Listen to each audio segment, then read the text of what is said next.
Ponduffs Anonymous is brought to you in part by McKelvey Insurance. Let's be honest, insurance sucks until you need it. That's why I fuck with McKelvey Insurance. These folks aren't just slinging quotes like robots. They're actual humans who solve real problems. Whether it's personal or commercial insurance, McKelvey works with over 30 companies to make sure you've got the best coverage at the best price without the bullshit. You're not just a number to them. They build real relationships. So when life changes, or your rates do, they've got your back. They'll shop around again and again to make sure you stay protected without ever overpaying. Call or text 618-623-0080 or hit up McKelveyINS.com. That's McKelvey, McKelveyINS.com. McKelvey Insurance. Quick solutions to real-life insurance problems. Anywhere in Illinois or Missouri. Guys, let me tell you about my good friends at Light Source. Light Source Psychotherapy in Belleville, Illinois is a small group practice committed to providing individual, group, and family therapy, as well as clinical and reflective supervision to those in the helping field. Check them out at findyourlightsource.com. They're the best in the business, my friends.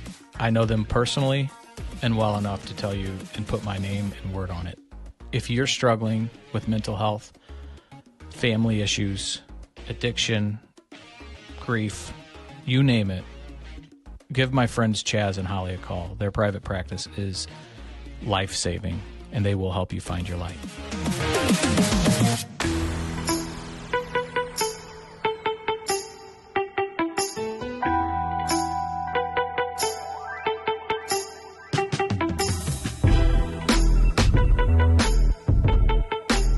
Brisket. South on the side. Sauce on the side. Sauce on the south on South. the Sauce on the south. Yeah, I like that too. Recording. She laughed. I didn't say anything. It got so silent. Is that when we stopped talking? Recording? Yeah. That's funny. Ponduffs Anonymous. So you said we should stop numbering the episodes? Oh no, my gosh. No, we shouldn't stop numbering them. We should name them the general topic we discussed plus the person's name. Big Dick Jake? Nice, dude. He likes that. He likes that. Nice. That's the topic Can we go with that? Sorry. Hello. How come I didn't get an episode like that? Not the topic. Yeah. So. And I don't know what number it is. Jeff, that's like your... I know. That's your job. Do you know what gallows humor is? Yeah, I know what it is now. It describes us. Yeah. Can Dark you give humor. us a... Oh, I was like... Self-deprecating, dark humor. 39, by the way. Episode 39. In case it matters. It does. It did to me. Yeah. Okay, good. You're 39. Wow. We'll have Amber Lynn on episode 69. We got to call her. She's back from Taboo. Oh, my. Amber Lynn. The Amber Lynn. You may know her from her esteemed 1992 drama, Hot Holes. Is that the one Shia LaBeouf was in? I don't think so. I think Shia LaBeouf was probably underage in 92. You weren't even here in 92. Right. No, Were you I not? remember it like it was yesterday. No. How old are you, Zoe? You can't ask a woman that. He just did. I'm 25 and a half. Okay. So we're getting closer to me understanding what going out means to you. Yeah. So I asked. Perhaps. I guess we Zoe came over Saturday night. Ashley and I, Chaz and Holly, and we had some sauce on the side. And It was so good. we're Shout out watching Sauce on the Side. Game 7. Oh, yeah. What a drama queen that game was. Yeah, that lasted. I was rooting for Toronto, man. Of course. Fuck the Dodgers, bro. Yeah. And she's like, I'm so tired. I gotta go. That's what 25-year-olds tell 40-year-olds when they're ready to leave their No, I lame-ass was. get together. I really was. So first thing I say, Zoe, so did you go out when you got? She goes, yeah. I got peer pressured in. I will say I went home and I got ready for bed, and then I went out to go see the last song. But then when I came back, I just went to bed. Okay. We were your pregame. So Ashley will be happy to hear that we, again, were somebody's pregame. It depends what you think the game is. Maybe that was my after party. Okay. My nightcap, if you will. So what's the last song? Is that a band? Oh, yeah, no. It was just the last set of the band that was there. Oh, I thought it was going to be a movie. You chasing I wish. musicians? The Are you last song. chasing musicians? No. Not They're on just purpose. nuts, though. Yeah, they're just nuts and fun. And I'm nuts and fun. See, They just I'm a can musician. play guitar, and I, didn't have the willpower to, build the calluses on my fingers. But you could still hang out with them, it turns out. You sing. Yeah, She's a singer, perhaps. Yeah. For the one and only JC. Jake. You do sing for Jesus. I do love Nice. it. Very She's got cool. a good worship voice. Do you? Are you on the worship group in church? Yes and amen. Nice. Cool. Yes and amen. She's a What church? Oh. Have you ever heard of the Recovery Underground community? Oh, yeah, I've heard something about it. The Gathering sponsors it. That's a church I go to. Okay. When We know some of the same people. Perhaps. Yeah. When are you going to come? It's a long ways from home for me. Where's home? And Jesus walked to Wentzville. Bethlehem. Oh my Wentzville, Missouri. Did he walk This to is a Bethlehem? long way from home. Damn, He you was pulled born that He was born car. in Bethlehem. He Oh, walked. gosh. He walked there right out of the womb. He walked on water. Touche, sir. Okay, we get it. You're a Christian. Yeah, I'm a Christian. Where are you from? Wentzville, A Missouri. judgy one at that. Okay, so it is kind of. How far is that from there to McCausland? It's like 45 minutes. That's a haul. I've heard it called the Wentzville Territories on TMA. It's a hike. But I will be checking it out. You for better. Sure. Would you I watch it most if it was certainly will. live streamed, like on Facebook? I would check it out he's, if what it he was live streamed. says, no, I have a life. Yeah. He entertained the question. At least. It's a good question, Zoe. Jake is our esteemed guest today. Second time I've said the word esteemed. Yeah. The first one I was referencing hot holes. Now I'm referencing Jake Dunavant. Title, position, measurements. Lay it on us. I'll hold off on measurements for now. Senior outreach coordinator for IRC here. So steady trying to get people into treatment here. He's a superhero in my opinion, but Does that make Nathaniel Jr.? Nathaniel's director, so I think they were like, you know what, we don't want to leave Jake hanging out here without some kind of title, so gotcha, they gave me gotcha. that senior Senior's title. pretty good. Yeah. Nathaniel is a young buck. He's a good man. Who? Nathaniel. Nathaniel, have you met guys him? have said the name so many times. You've met him 1,000 times. You were supposed to be working on resource Nathaniel? papers with him. That yeah. Nathaniel? Yeah. My boy. Oh, sure. Yeah. Oh, He's sure. our personal storyteller Wednesday night at. Is he? This will be dropped by then, but yeah, We he's our sat second. together last week. In the back. He's fine. Yeah. That's my guy. He told me he's the greeter. He Is that loves right? it. Yeah. He He loves. stands out front, hands out stickers to everybody. I'll be Good there. job for him. I'll be there this Yeah. week. Oh, great. That's what you said last week, Jeff. I'll be there this week for I'm sure. going to talk All about. Well, right. Jeff, if you're going to be there this week, and I kind of feel like I'm on the spot, should maybe come. we'll Yeah. go. We can What hold the- hands. I won't often be there, but I'll be there this Can week. you invite some people, Jake? That's kind Again, of that's what he said last week. what we're looking for you to do. Here. Yeah, I mean, I can. Yeah. Everybody needs community, right? On our thing, and maybe this could be the community for them or one of them. Absolutely. Yeah. Back to you. Absolutely. Yes. I mean, absolutely. I can invite some people. I'm I kind of fucking part of me feel wants like- to check it out before I Yeah, invite that's- people. You I know? would. Yeah, I would. What are too. you, an addict? How wise. How Fucking wise of you. addicts are so skeptical, man. They got to see and make sure before they go tell their boy. I get it, street cred.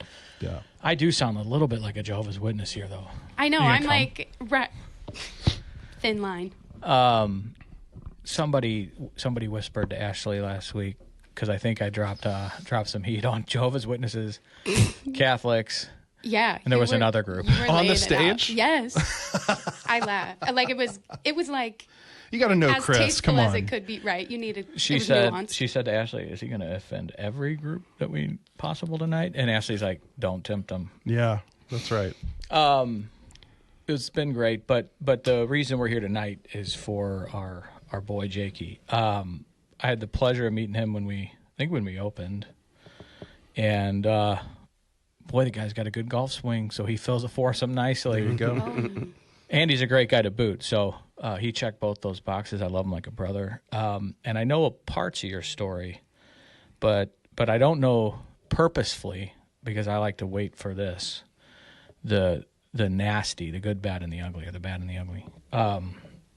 I met your lovely wife a couple times, weddings and such. How she puts up with you is, I got the same thing going on at home. People, Yeah, always man. wonder how I put up with When her. people say ride or die, like with Tabitha is her name, with my wife Tabitha, it's like It's not just a T-shirt. Oh, right. you got She walked the walk, like she rode the ride, so to speak. And honestly, I mean, you could go so far as to say died a couple times too, because if we're being honest, she and I, we had a rough go with opioids. And so overdose, That's an understatement. multiple overdoses Sure. is part of the story. Yeah. So where did you grow up in Wentzville? I grew up in Maryland Heights. All right. Yeah, so St. Louis County, maybe North St. Louis County. I got arrested at Riverport. Ask Jen Conley about that. She got me arrested. At a Dave Matthews Band concert. It was. But, you know, deserved it, a probably. fucking bicycle cop in spandex shorts started giving her a hard time, Oof. and I didn't know he had the cavalry with him. But I made some bicycle jokes and Yeah, Ooh. that'll do it every time, won't it? missed the show. Maryland Heights, though, I know me some Maryland Heights. That's Pattonville. Yeah. Are you a Pattonville pirate? Yeah. All right. Yeah. Did you hit it hard in high school? You know, Because you're an athlete. I was an athlete. And so, I mean, I came into high school somewhat innocent. You know, I did pretty good in school. I was in some of, like, I guess you could say the advanced classes. I was in geometry, Oh, ninth shut the grade fuck geometry. up. Yeah, Okay. right. That's Yeah. great. Good for you. So, yeah, I mean, Edit I that did. out. I really I did. never even got to geometry. I had to take it twice. I was also you a did. good athlete, though. And so I was a freshman on the varsity team. Baseball, right? It was wrestling. Oh, wrestling. Oh, nice. All right. Whoa. And so the older kids, the juniors and the seniors on the varsity team, they took me under their wing, took me out to a party, introduced me to like marijuana and alcohol and shit. And I felt awesome. Yeah. It felt awesome. Yeah. And so, but I think I was just talking to somebody about this today. I think it was the weed, man. It was the weed. Like as soon as I got the first taste of weed, it was like everything else went out the window. I had no motivation left. Really? Like grades, school, I was like, So Wrestling was still important to me. I still wanted to compete. I still wanted to be good at sports. What was So your finisher? Figure four? I don't know, man. You just kind of made me reminisce a little bit. The flying elbow? No, RKO. that's Remember different. the wrestling event we went to at the MAC? Yeah, that was fucking badass. awesome. I thought you were going to get in there. That was badass. Buff Bagwell is going to be on the podcast soon. Is he? Yeah. Yeah, you hear he just had his leg amputated. No. Electively, yeah. I did not. Because he was limping around that night. He got in a bad accident, and it kind of got him sober, but it fucked his leg up so bad, the pain, like just. And I think he finally said they were like the only thing we can do, and he said do it. And he's out of pain and sober, so Whoa. it's pretty warrior shit, man. A guy that was a athlete and professional wrestler. I think he had a brief stint in a couple adult films himself. Speaking of the devil, but. He was in, wasn't he in the NFL or something too? I don't know if he's in I don't the think- NFL. Adult think The so. films NWO? coming Are you before talking about? NFL is crazy. Yes. Wolfpack, motherfucker. The NWO he was in. He was something. But we went to that night, and that's when I remember you telling me you were a wrestler. Yeah. That was a blast, man. I think I still carry a lot of that, like that wrestler mentality Take in somebody life. down. You know, What like is the wrestler mentality? That's a great question. Yeah. That's Fill a me in. great. Yeah, no, it's resistance. Like I'm into resistance. Like if it pushes back, I'm into it. I'm trying to push. Huh. And so I mean, you can kind of transfer that quality to a lot of different aspects in life. I think the most obvious example is like resistance training. So like if you're lifting weights, I've but heard of that. That's super keep going, philosophical. keep pushing. I don't know. Maybe it saved me. Maybe it was the Whoa. life skill that pulled me through addiction. Because as you guys probably know, and most people that would listen to this podcast know, that's quite the trudge. Yeah. Yeah. Certainly comes with a lot of resistance. So was weed your original gateway drug, you think? It gets that label. I think it's debatable between booze and weed. I think they both can be. No, Is there I one of don't. them? I don't like giving weed the credit. I think it was alcohol. Me too, man. I think, and yeah, no question. I honestly think that's a marketing thing done. There's somebody like in the back room or Sky Suite, C-suite for Anheuser-Busch, or name that, not them, but name it's a $1 billion industry saying, don't call us the gateway drug. Call it weed. Big alcohol. Yeah, there you go. Charlie. I got a funny story about Charlie, but the alcohols. You're Charlie? We were talking about he comes to the underground. We have a kids club and shit because kids are collateral damage to this stuff, right? So Free childcare. free childcare, shout out. Afterwards, I was like, and Charlie was like, this is an open place, Dad. This is an open place for the recoverists and the alcohols. Yes and amen, Charlie. Oh, that's So cute. the recoverists. I But like that. to the point of alcohol, if I had to pick, I think they both can be, but I think alcohol, man, sucks people. And especially, and let you go on, but the story, like, we depress a depressant, that whole shit, it's something it does to our brains. Then you want more. Makes you feel good. Sure. Zoe, do you drink? Not often. And Okay. when I do, my name's Gretchen. Oh, okay. If you have And I'm trying I to- hope that you never meet her. I'm still trying to fill you out. It's the only reason I ask you. I gotta try to. I, too, am trying to figure it out still. Is Zoe, are you sober curious? That would be, I got made fun of for saying that by saying it's a woke term. Is it a woke term? I don't know. Jacob's not here to defend himself. Oh, yeah, that makes sense. No, I am. I think it's like, drinking seemed like this is the trend, like this is just something you end up doing, and everyone's doing blah, blah, but it never really, like, tasted very good. And I don't know, like, it's fun, but it also, I take alcohol, like, it hits me really hard emotionally, and so I, ha, Gretchen, so funny. Gotcha. Yeah, I didn't even so say anything. basically, You don't it's have to say anything. hangovers are like a week long for me, and there's like a lot of tears, and I'm bloated, and it's just it's not worth it.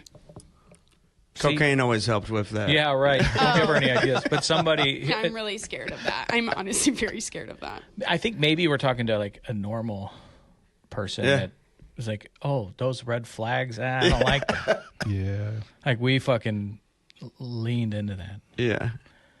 So you started drinking and smoking in high school. Yeah, man. Drinking. I mean, you even said it. It feels good. It certainly gives you confidence. I was a young kid surrounded by older kids. I wanted to fit in. I hate the peer pressure excuse, but man, I just real, wanted man. to fit in. Yeah. Sure.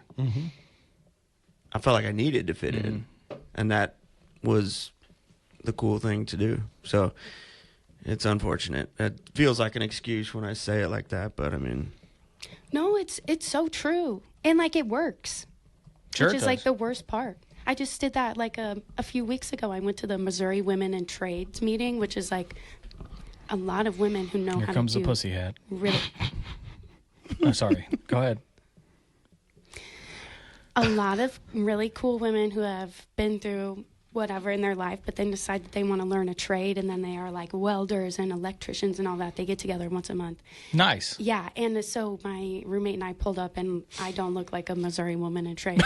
And we get out of the car, and they're looking at us, and they're all standing in a circle, and they're like bright orange shirts, and it And was Carhartts.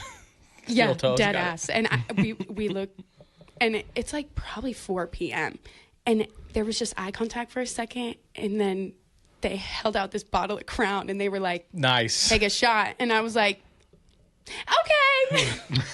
But it was just because And I you was like, fit in. there's no other in here for me. Yeah. There's Yeah. no Good thing other it wasn't way. a fucking as you're saying, needle. as you're telling that story, I'm wanting to get you a stack of business cards and send you back to that. Right.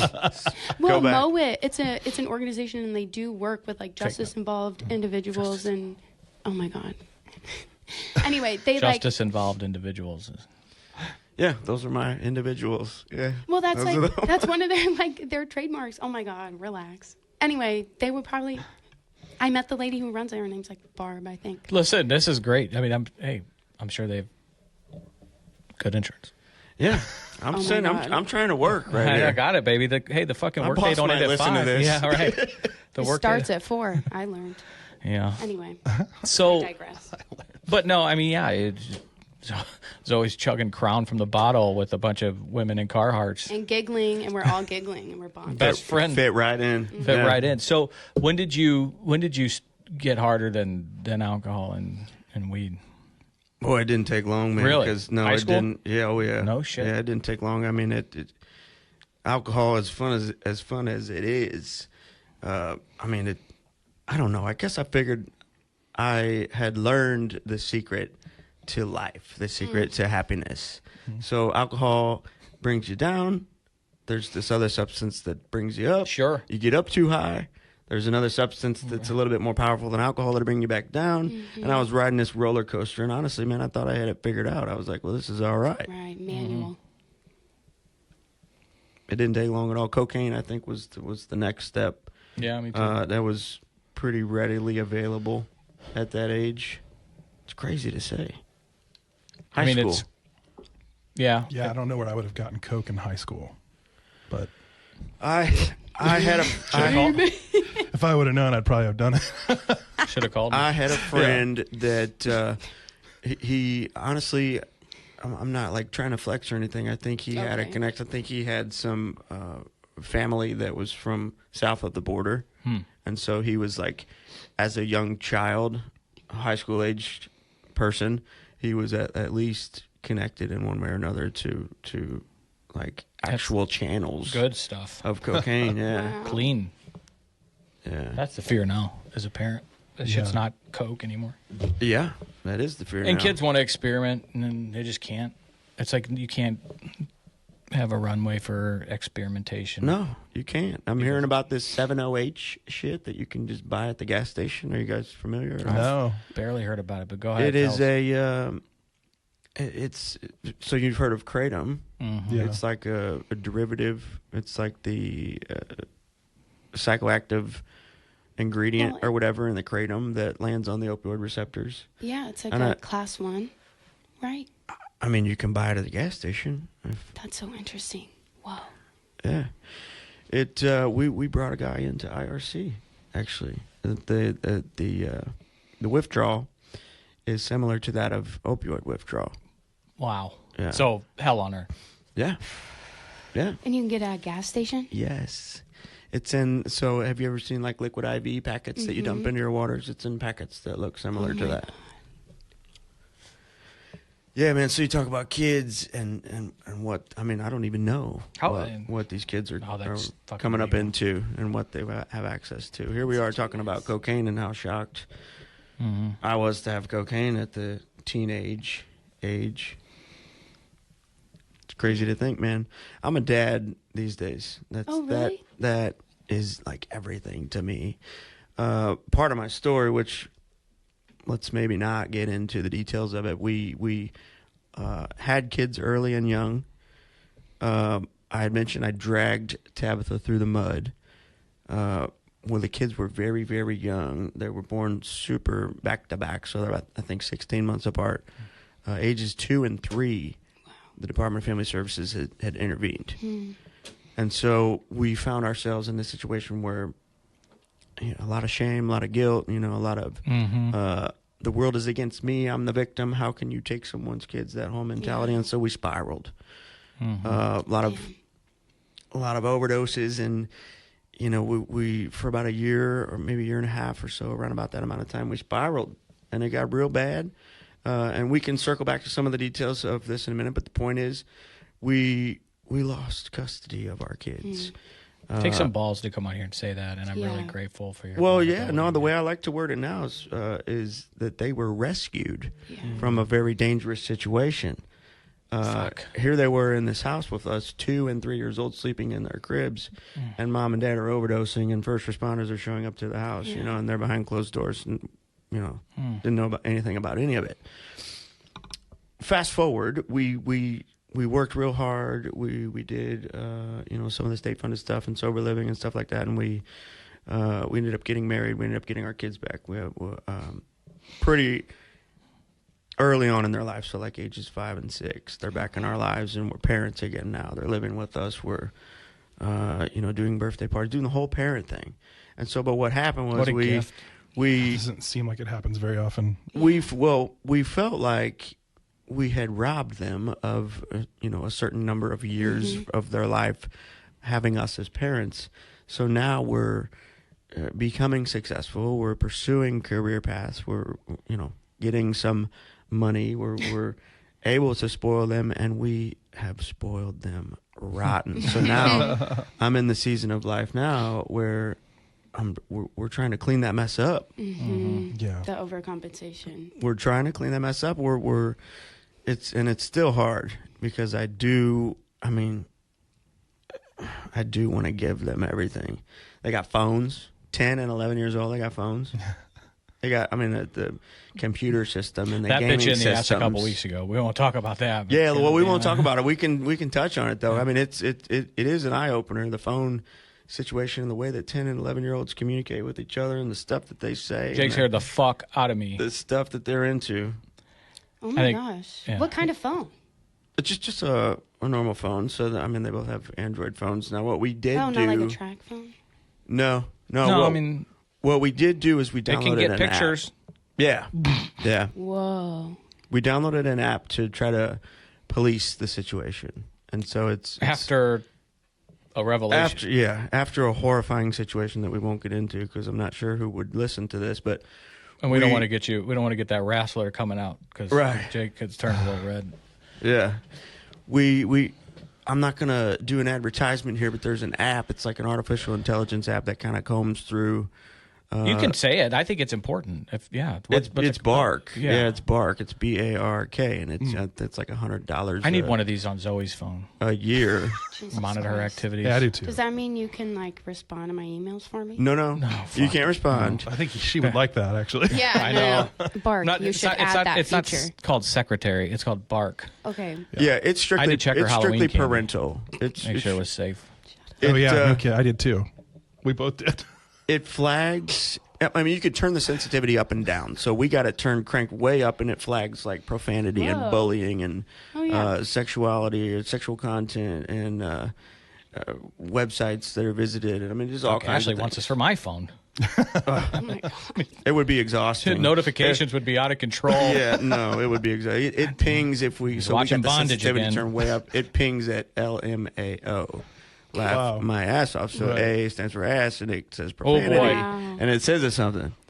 Yeah, we're getting these things all It's a the full-time time. job. We're getting these things. I can see though, overcorrection. I know what happened. It was horrific and, amazing parenting done by you and Tabitha for all of the people involved because there were children. But I can see why you're gonna flag it all. Overcompensate. Right? Absolutely. Yeah. I'd be. God. We have something on the Charlie's computer and phone for gaming. I mean, I asked Charlie often, "You're not up there playing with pedophiles, are you?" He's like, "No, Dad, I'm not." But they keep asking me for pictures of my underwear. I'm like, "Well, don't send them." I heard that exact conversation the other day. It's awareness, but I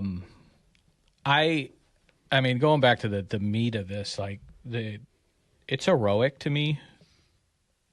You sitting here talking about this, and I know people out there that if they lose their kids to the system, that it can be the end completely. So, and I've known some people that keep fighting and get it and get their sobriety back and relationships back, whatever that looked like. And I don't think I'm that tough. If I lost my kids, I would continue to use until it was all over. There's that you almost say, as hard and sad as that is, you can almost be like, I fucking understand. But you two didn't do that. And you had your whole world ripped from you. And we tried, man. We tried to end it. We went hard. Yeah. We both must have overdosed countless times after that. when you say overdose, were you Narcan back? Yeah. No shit. Yeah. Can you count how many times? No. That's fucking. What's that like? What's it like to have that happen? Narcan. The one time I remember the most clear was when the kids were still in the house with us. Wife had her mother over. I was in the basement. I remember mixing up the shot. I was an IV user. and so you gotta do a little work, a little science behind it. Mixed it up, and I remember doing the shot, and then the next thing I remember was, I mean, you can kind of taste something weird in the back of your throat. They used the nasal Narcan in this case. I remember kind of just almost what felt like floating up to my feet and then kind of floating up the stairs. In reality, what was really happening was these two EMS. They had lifted me up off the ground and then carried me up the steps out of the basement. And then that was kind of the last I remember. I don't remember being in the ambulance. And then the next thing I remember from then was I remember being in the hospital room, and even that was kind of very, very vague, very. I mean, tunnel vision-y. Yeah, so not like my peripherals weren't really there, and Tabitha had showed up, and I remember she was kind of raising hell. She was like, "You need to let him go. You need to release him or whatever," and I'm thinking, "All right, I'm following you." And I remember the hospital staff, like I think it was a nurse, like she was particularly angry at Tabitha because this was clearly a dangerous situation I had just overed. I mean, that was the kind of life we were living. We were like, fuck the world. How old were you? Everybody's out to get us. Gosh, I think about how old I am. I suppose I was in my mid to early 30s. 30. Really? Yeah, 33, 34. Yeah. Yeah. That's wild, man. I've heard people that got Narcan, and I haven't seen it, but I've heard some people, I haven't seen this reaction, get pissed. You fuck their buzz. They get pissed at you.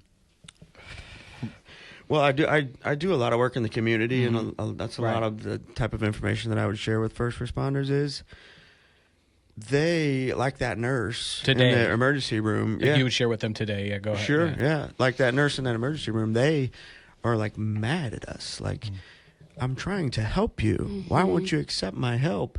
And the reality of it is, if you Narcan me and I come back alive, I mean, it's diabolical, really. It's like, come on, man, addiction. You just died, came back to life, and your very first thought is to go use more. And so, like, no, I'm not getting in the ambulance with you. No, I don't want to go anywhere with you. I have more dope I have to go use because now I'm not high anymore.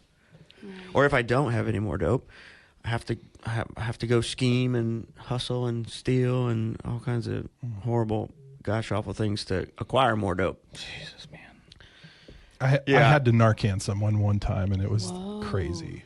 Like, we had to do it twice. This is crazy. Thankfully, the person that she was using with was there, so he actually knew how to do it the right way, and so he helped me do it. But it was randomly on the streets in Soulard. I remember you telling me that. Did you? Was it nasal? Yeah. And so it's weird because my mom went to the Illinois State Fair and they were giving it away, and she's like, I don't know that I'll ever need this. Do you want to carry it? I'm like, yeah, sure. Needs it. So it was in my car, and I had to. You know what's interesting is you're more likely to need to have and know how to use Narcan these days than you are CPR. Wow. Totally. I have it in my car now too. I will never not have it after that. We have it at the underground, the Narcan box. We're getting a second one, so because people need to have access to it. Yeah. Yeah, I know who your plug is. Who? Is it not Liz? To get your Narcan? I don't think we. She has a hookup. She has a hookup. Yeah, she'll load you down so you'll never run out. Good to know. See her on Wednesday night with you.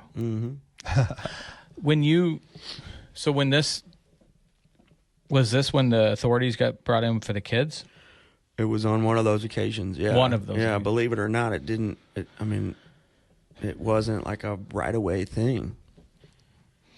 And people don't understand. This is why it's so important. Your story and your courage sharing this is because people don't understand how deep the claws of this shit gets into your brain and soul. And this is one of the deepest ways that people can understand it, because I would put money on it that, not to age Zoe, but does Jake look like what you would think is a heroin addict? No, right? You know what I mean? Like, everybody's got a preconceived notion of this shit. Please say no. Right. No, you look normal. You look so young, Yeah, Jake. you look like a junkie. Yeah, you look. But that's real shit. No, man. I know, you're right, That's yeah. my whole point. And there's still so much stigma out there that if you have this disease and then you take what we're allergic to, it can. Some people are listening to this and say they'd rather die than go through what you went through. Like could be worse than. People would think that. I mean, that's horrible to hear that. And then, like you said, after, I don't know how you cope with, and then you use more, and now you're Grace sitting here. of God, man. The grace of God. I'm not the only fucking Christian here, okay? My man. Yeah, I was raised in a Christian family. I had a good Christian foundation, and my parents still married. Terry and Terry. God Wow. bless. Unique. T squared. I Yeah, like that. Terry and Terry. They obviously knew that. I can't even imagine what state of mind that they had to come to.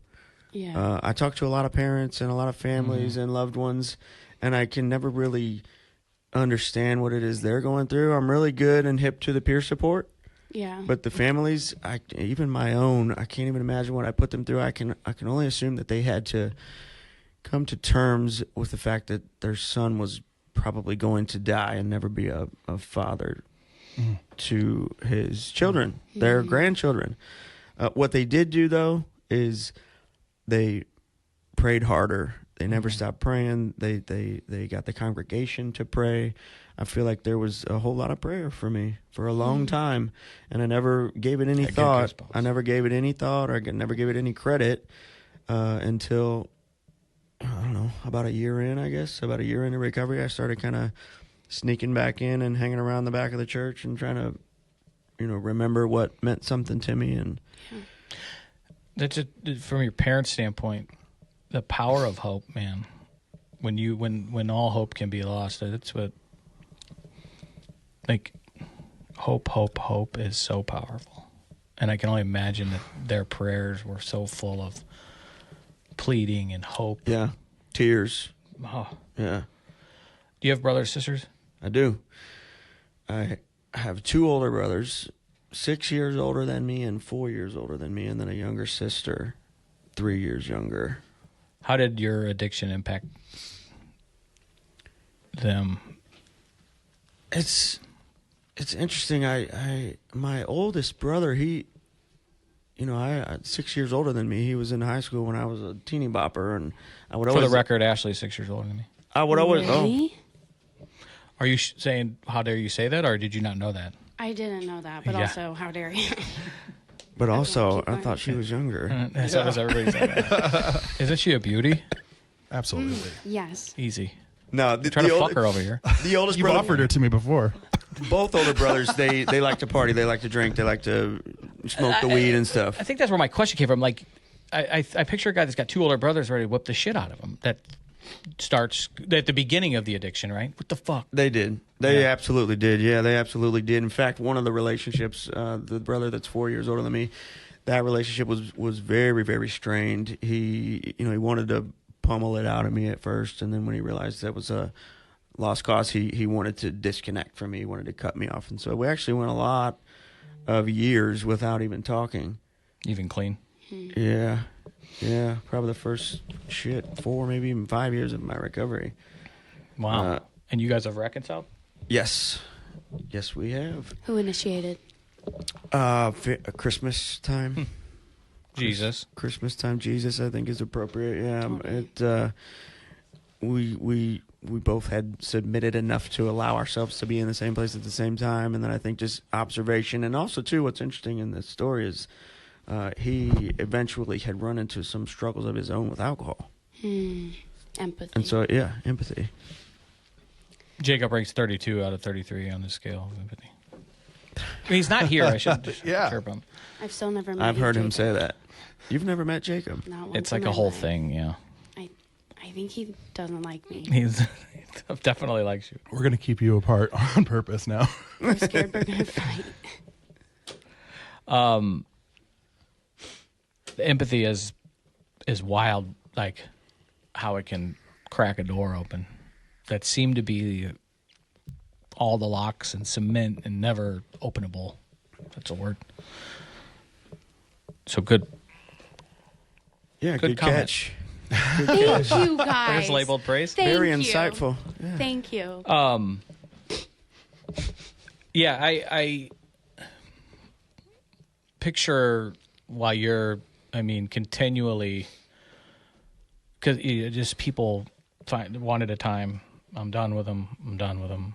I'm done with them. And they teach that in a way in Al-Anon.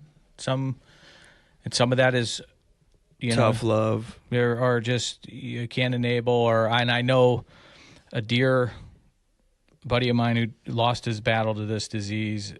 His sister, she wrote a letter to him and read it at his funeral, and I think it said like to leave him was the only way she could love him from afar, because had she continued to, the disease had him. It was.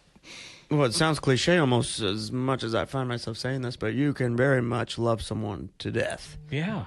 Mothers, man, mothers. The people who are closest to us, the people who love us the most, those are the ones that are most easily taken advantage of and manipulated. You just tug on the heartstrings a little bit.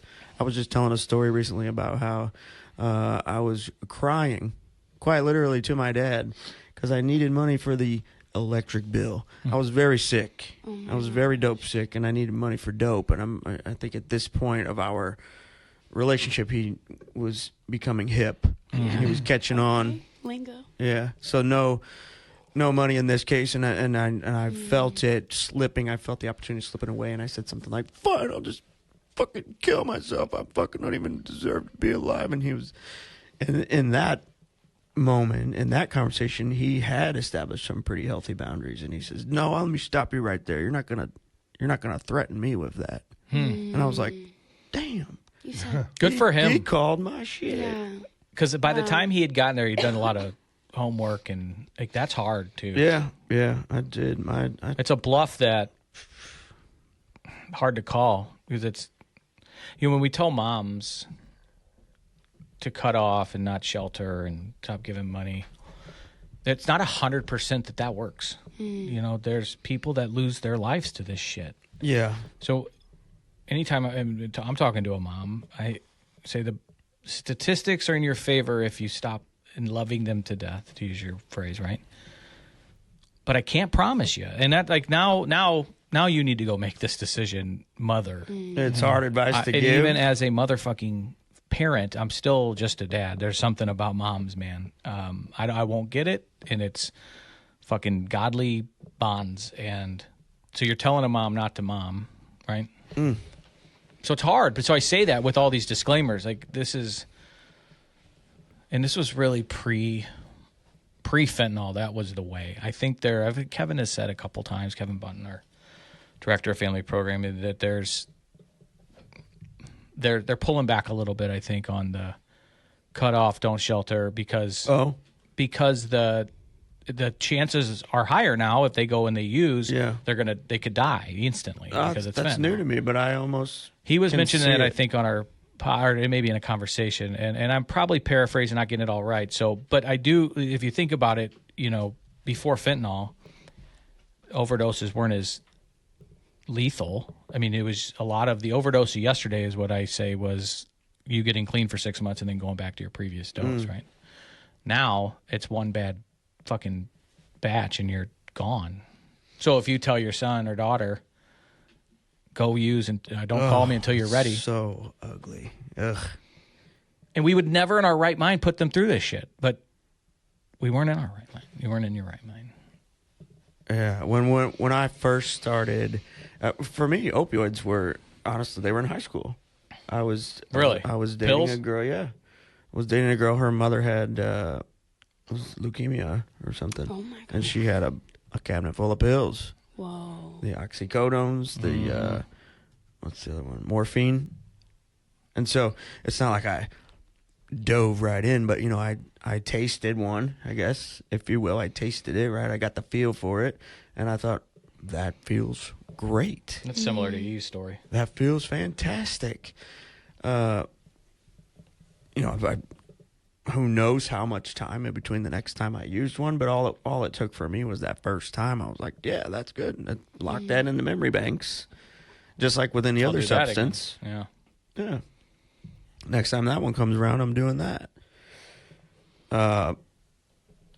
Then it was heroin, and heroin was all I ever knew because at the time it was the most potent.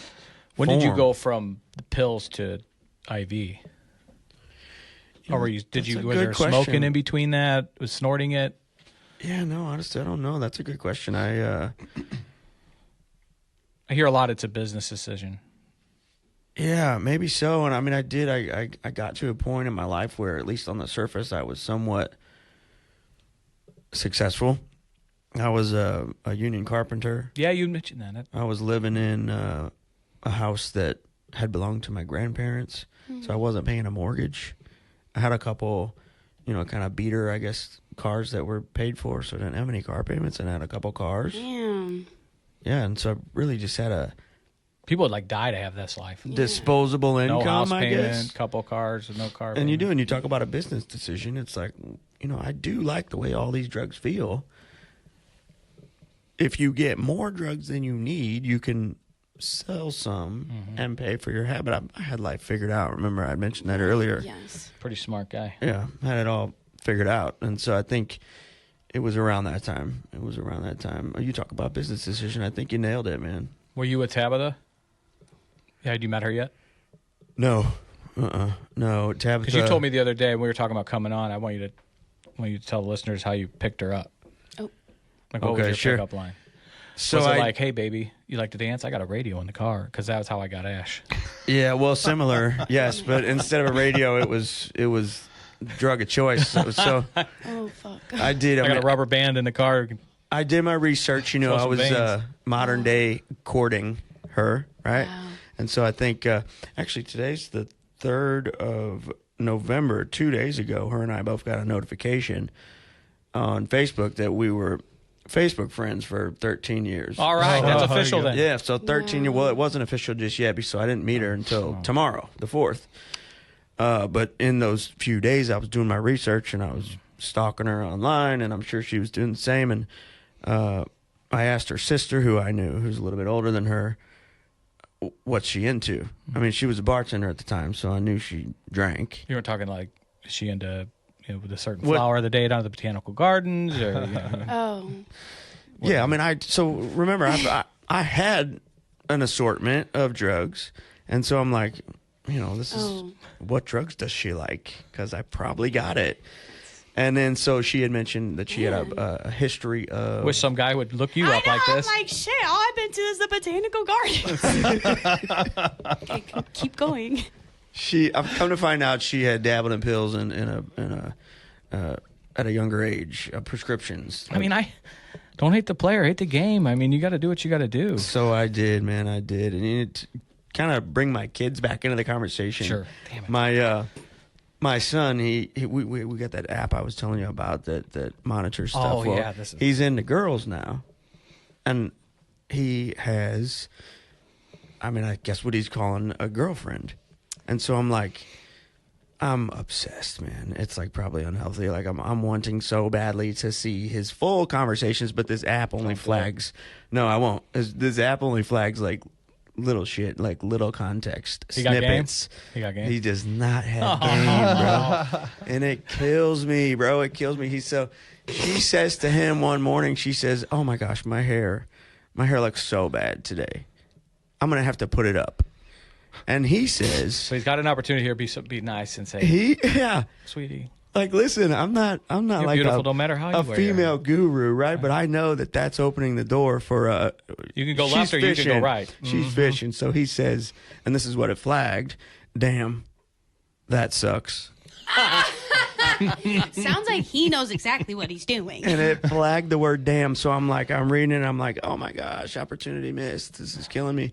And so my wife and I were having a laugh about it, because it's my only outlet. I can't go to him. I can't show him my cards. He can't understand that I have right. You can't take access him to school to all of his conversations. And he doesn't know? Well, they do. but I don't want to Totally. lean keep going. in too much because I don't want to ruin his ability to communicate. Totally. So the wife and I are having a laugh about it, and I says, Tabitha, do you remember my first good morning text to you? Because she was like, oh, good morning texts. That's so cute. You know, the kids, the girl started the conversation by saying, good morning. And he's like, good morning. I said, do you remember my first good morning text to you? And she says, no, do you? And I was like, yeah, I remember it. I remember it very clearly, actually. I said, because I went to work, and she stayed over at my house that night and was in my room, and I said, good morning. The pinks there's a bottle of pinks on the dresser. Take as many as you want. Oh, my heart just fluttered. I want to hug you right now. Explain to Zoe what pinks are. That was such a killer line, I thought. And obviously it works. Right. It's a oxycodone 10 milligrams, so it's an opiate. Oh wow. An opiate. She wasn't talking about the roses, and then It was a brand name too, not like Dr. Lightning. It was the real thing. I don't remember. the pinks. Oxycodone. I think oxycodone is. Zoe, have you never, port. has a man never told you that the pinks are on the dresser? Take as many as you'd like. No, can't say that's. She's not married. Look, the line worked. The line worked. I got her. I'm just. She never I'm left. Having a brain blast because there was a guy who would leave me the pink Starburst. Oh, that's nice. And so I'm like, Nice. oh my God. Yeah. And then I was like, Nice. oh God. Yeah, got it. Sorry, I'm back. He would leave. What a I'm fucking hip. freak show. The pink Starburst are the best Starburst. He knew it was my favorite. That's Oh, pretty so he classy. cared about you. That's pretty Well, classy. and that's exactly what I thought of your line. Yeah. Well, for what it's then- worth, in the right context, in the right group of people, I guess, drug addicts, it was classy. It was classy. No, I feel it's chivalrous, Absolutely. Right. Is. I mean, That's- especially if it's her favorite. Well, because her. and you're not just going to give fucking pinks away to No, everybody. you don't give them away. You know what they're I mean? they're like $10 a piece back then. Like $10 a piece. So, and I told her to take as many as she wanted. And so I thought for sure. were in love. Yeah, I had her right where I wanted her. In your son's defense about the hair, Ashley asked me a couple years ago something about her hair, and I was like, oh, I love it. I liked it better the other day. Oh my God. And that didn't go over well. So we're Ouch. still learning. Yeah. Still learning, sure. Me too, man. Me too. Does that make you so mad that I said that? I'm like literally seething, especially because like what's under your hat, Chris? Oh. Like does your son at least have like nice head of hair? You don't have to get nasty. I mean, I see where you're going with this. I mean, If we're talking hair, both people better have it, is all I'm saying. Cut her, Mike. Okay, keep going. So what did she say? What did she remember the? she did. Her next move was to text, I think it was her sister, and say, I can't believe it. He just offered me access to this whole bottle. And she was in shock. I think she took one. Probably. She Because she's took a classy She lady. would have some respect. Yeah. I'm Yeah. like, yeah, I got home that day. So If I were to I don't offer know. that to my ex, that fucking thing would have been gone and every other valuable in my house. it was. None of this is Triggered. news to her, but it was all a cover up. So like the pain pills, that's like very. I don't That know, ain't gonna get you going. like very white collar. It was. I had those to sell. Oh, okay, but you weren't. Because You there were was a shooting. more potent, more illicit form, yes, of opioids that I preferred, and it was easy for me. It was easy for me to use those pills as a cover up. Same thing with like cocaine. Cocaine was a cover up for methamphetamines. Whoa. Right. Yeah, because cocaine's acceptable at the tavern. Don't turn into a meth head. Yeah, I get that. I got called a judgmental drug dealer once because I was like, I don't fuck around with no crack. Like, oh, excuse me, Mr. Judgmental Drug Dealer. True story. it's man. interesting you say that. I have memories of selling methamphetamines to the meth users who would talk shit on the heroin users. Ah, And then vice versa, the heroin users would talk shit on the meth users. Like, Everybody- those people are so stupid. Why would you do that? Just like, oh my gosh, dude, probably all those people are dead now. anything to deflect what will looking inward's hard, man. It's life-saving. How long did you and Tabitha, so that was the start of the relationship. Yeah, how long man. did you guys? Yeah, it wasn't long after that she told me that she was pregnant. I know it's difficult too with all the drugs that are involved, the way I'm explaining this, but you can kind of, at least we saw it as like an okay thing. Like she wasn't into any of the hard drugs. As soon as she knew she was pregnant, she quit smoking. We were cigarette smokers back then in the day. She quit smoking cigarettes. She quit like all the caffeine and the Advil and all the, like I was very impressed. But again, she wasn't into like she didn't have the physical dependency that I had for the illicit substances. Our son was born. I'd say it was like 6 months in, she said she was pregnant. And when I watched what she went through, even just with like the cigarettes. Oh, I thought you were going to say the childbirth. I did Worse. watch that. I did watch that too. Yeah. In fact, that was a pretty cool experience with our first kid. God bless you. I couldn't watch it. I'd be afraid that I was high couldn't as go back to shit. pussy if I watched that. I was very high, and I kind of had a peripheral view. Shouldn't have said that. I had a peripheral view. I wasn't looking head on. Yeah, I'd have to be above the shoulders. A what bag jar? Sorry, I'd have to be above Douchebag the jar. She wants to get you a douchebag jar, and you have to put money I would in have it to every be time. above the shoulders. It was our first kid. It was cool. It was easy. He came out quick. It was painless for her. Now that's mansplaining. I know fair. that. I would have got slapped by. Douchebag jar. Where is Yeah, it? right. Yeah, Load it I got up. It'll be So he's here gonna be next rich. week, Jake. I can put in an IOU. Oh man. He was crying. And while I was high, I do remember this very, very clearly. The doctor brought him over to the table to clean him off, and he was crying. And he looked over, and his little eyes opened up. And as soon as he seen me, I reached out and he grabbed my finger, and he heard my voice, and he stopped crying in an instant. And it was the most special thing that's ever happened to me in my life. Now, I was fucking high-ish. I remember it, but still, I mean, it was tainted experience. Fast forward, he came home. We were doing well. I was still going to work. She was raising an infant. And he was born healthy. Yeah, I think that's awesome. Man. Yeah, I got very lucky. I mean, I'm so deeply, incredibly, endlessly in love with Tabitha for what she went through with childbirth, with both kids. There we go. You can get half of your dollar back from Thanks, me. bro. Nice. You saw what I did. Who am I to Not how the police jar this? works. Sorry. She, the doctor said you got to wait a certain amount of time. After, You mean to get at it? Yeah. Yeah, 6 weeks at least. Yeah, they I think say. that's what it was. Yeah. What were 6 you weeks. fucking? Do you have like an advent calendar? Basically, bro, because as soon as we were cleared, according to the doctor, we You were balls deep. Sorry. we were pregnant again in my bill. no time at all. Yeah. And so, all the while she's You can still do that without getting pregnant. Just, I don't know, making sure you know that.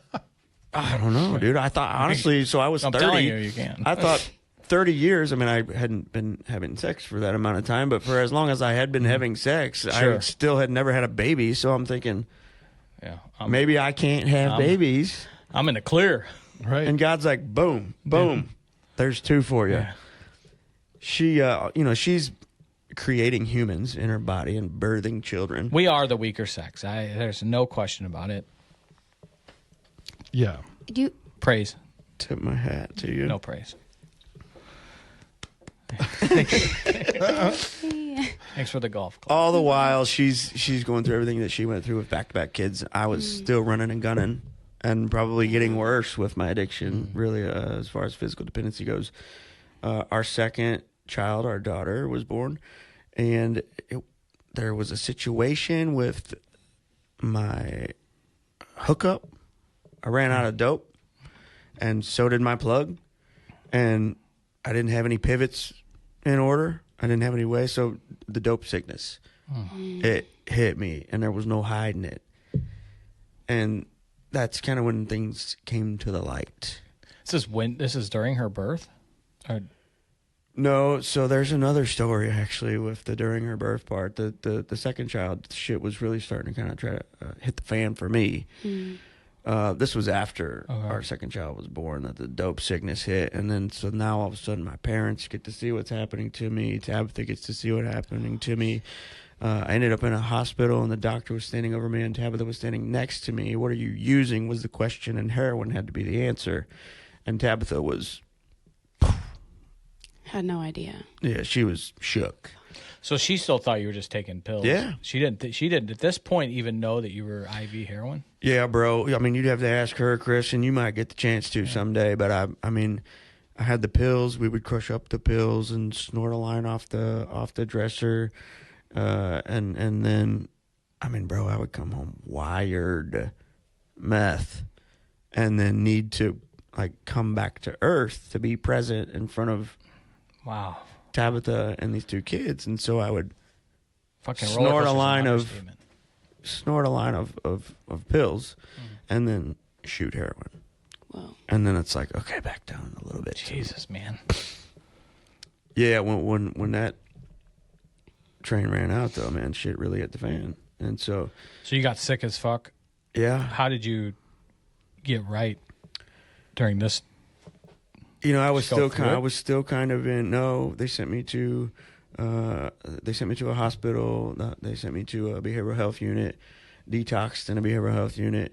You know, I was still kind of trying to manipulate the game, and I'm like, well, what's this Suboxone stuff I'm hearing about? Let me maybe try that. And Midwest Institute for Addiction was a thing back then. It was in like 2015-ish. Where was it? Creve Coeur. Okay.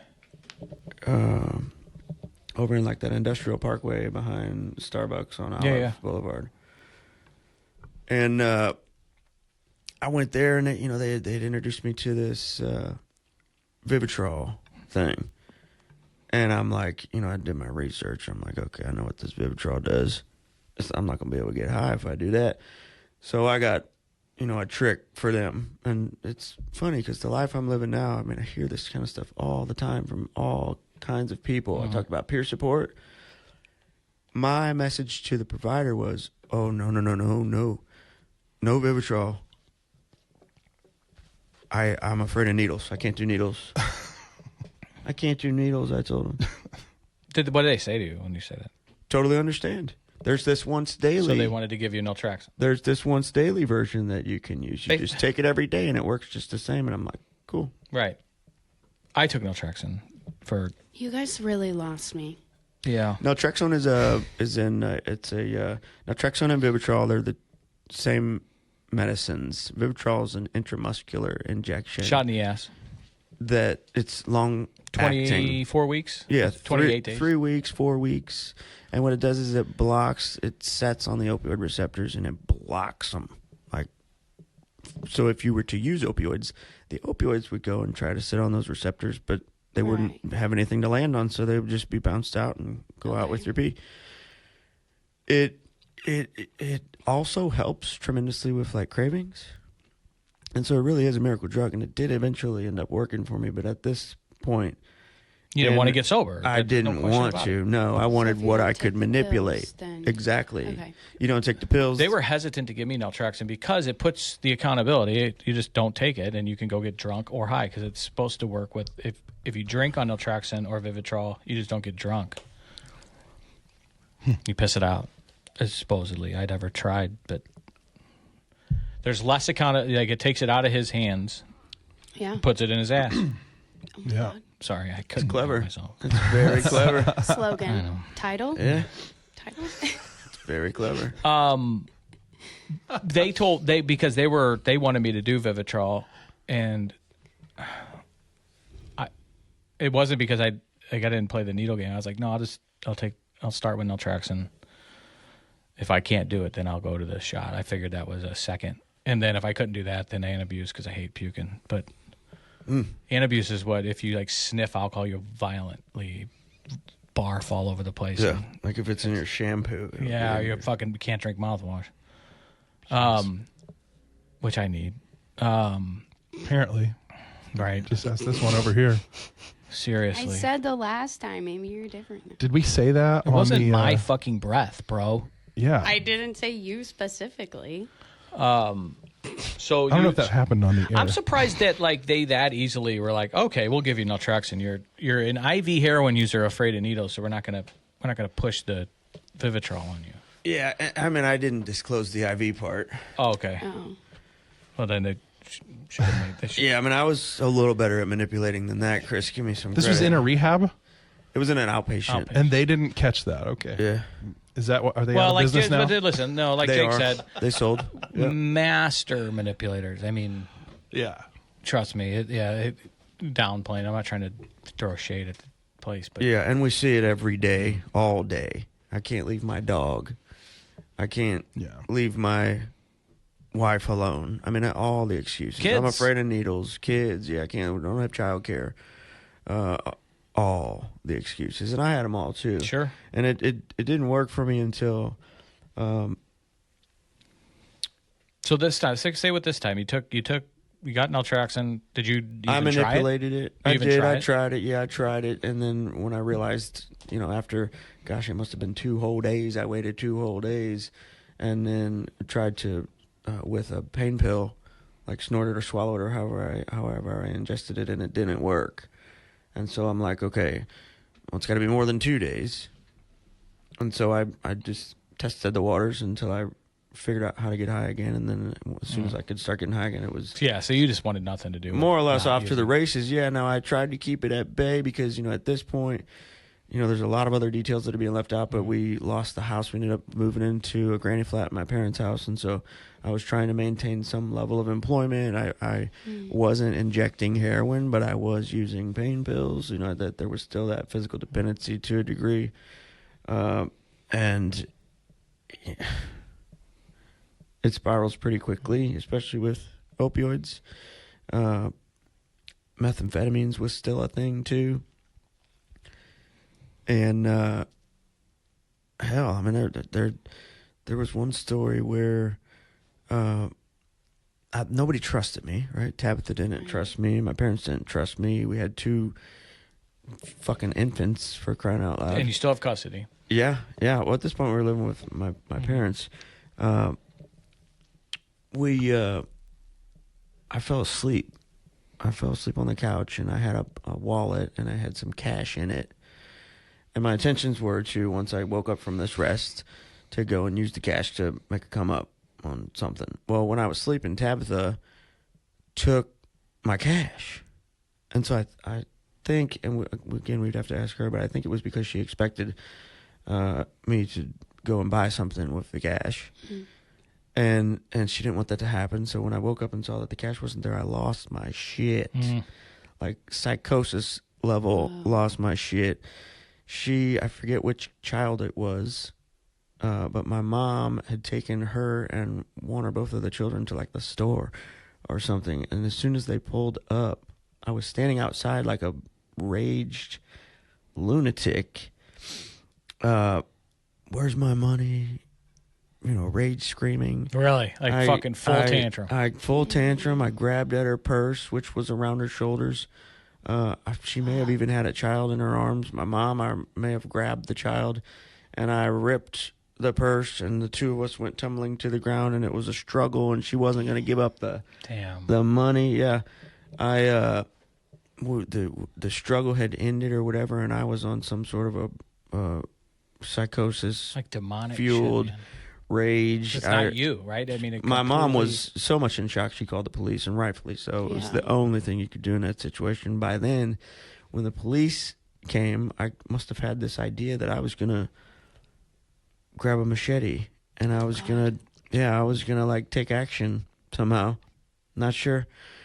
And the police pulled up, and I had a machete, and oh my God. And I was I may have been shirtless. I don't know. It was worst possible scene that you can imagine. I think I remember getting arrested on that occasion. Yeah. I certainly didn't get better. A lot of what was happening around this time was a bit of a blur. Rewind a little bit, though, because when Tabitha was pregnant with our daughter, she was in the hospital, and I was going... I'm a good baby daddy, right? So I was gonna go to Walgreens, and I was gonna get her. She was in the hospital for some pregnancy-related complications or whatever, and I was gonna get her some shampoo and toothpaste and whatever it was from Walgreens. I can't talk about feminine stuff. I had some dope, and I needed a little bit of money to get the shampoo. I was such a gangster at this time, right? So like it. I had a gun because I needed it. You know, like fucking St. Louis County. I took your machete away. I was selling dope. This is before the machete. Remember, yes. He rewinding. Sorry. So I went to this Walgreens, and apparently I looked suspect, according to Walgreens staff. Yeah. And, you know, I'm going through, I'm putting all this stuff in a basket, and the son of a bitch that was coming to buy the dope was, like, running late. And so I needed him. Yes, I needed to make this exchange so I could get the $60 or whatever cash so that I could pay for the stuff that I had in the cart. He wasn't there yet, so for some reason I set my basket down, I walked out to my car as if, to make myself look even more suspect. I come back into Walgreens, and finally he's there. And so I'm waiting in line. He comes, we make the exchange, I buy my goods, I walk out the door, and as soon as I walk out the door, there was cops. And you had a gun on you? And dope. Yeah, wow. I needed my dope. Jeez, what a narc. I sold him his. Yeah, who Walgreens narked. For sure. No question. Big narc. You were just trying to pay. Right, what they want you to do, steal it? I know. I didn't even steal. I was so... We need to talk the world to your was manager. against me. Yeah, it was. Don't forget. Don't forget that. Yeah. So that was where I picked up my possession charge. So I did have a felony.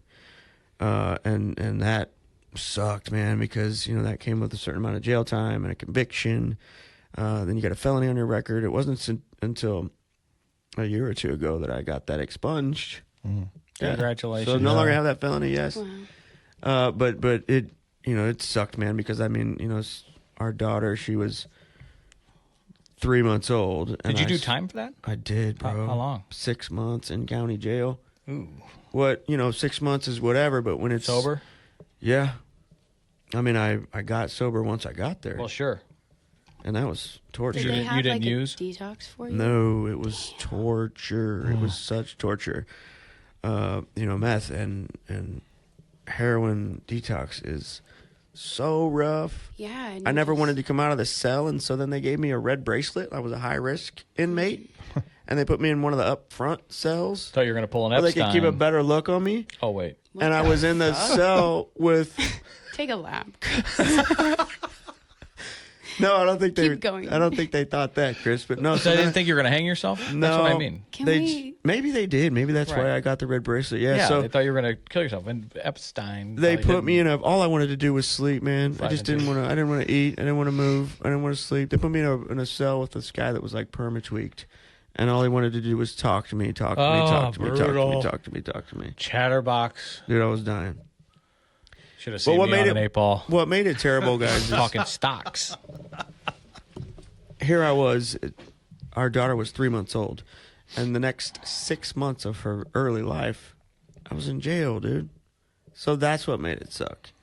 Jail sucks. County jail even more sucks. But missing the first more than half of your daughter's life, that was So when bad. you got out, did you go right back to it? I'm glad you asked, Chris. So, fucking hard-hitting journalist. When I was in there for that 6 months, Tabitha, she had been looking for pain pills. I think she had moved in with her sister, and so we were kind of trying to make a life, We're still before the machete. No. Okay. No. This is after. That's good. This is after. Yeah, this is when there was a little bit of light. It was like, okay, Jake's in jail. Jake's getting clean. He's getting right. That's for a lot of people. They can sleep at night. Finding some clarity. Rehab I did. Prison. I gained some weight. I got healthy. So were you because you're fucking a workout fucking freak now, and you hit the ball 300 yards. Thank you for filling the foursome out. But were you like a skinny little punk when you were real bad. I'm just picturing they're like, this guy's walking around in Walgreens. Yeah. Skinny little fucker. I was. And you're fucking packing. Yeah. Yeah. Yeah, man. What? I while I was in there though, A gun, not. You know, I'm not talking. That's a. we gotta share more of these types of stories with Zoe so that she can get hip.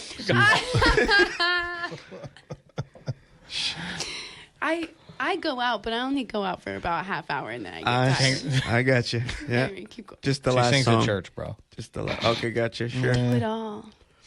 She was looking for pain pills, and I was in jail, and you know whatever, that's harmless as far as I'm concerned.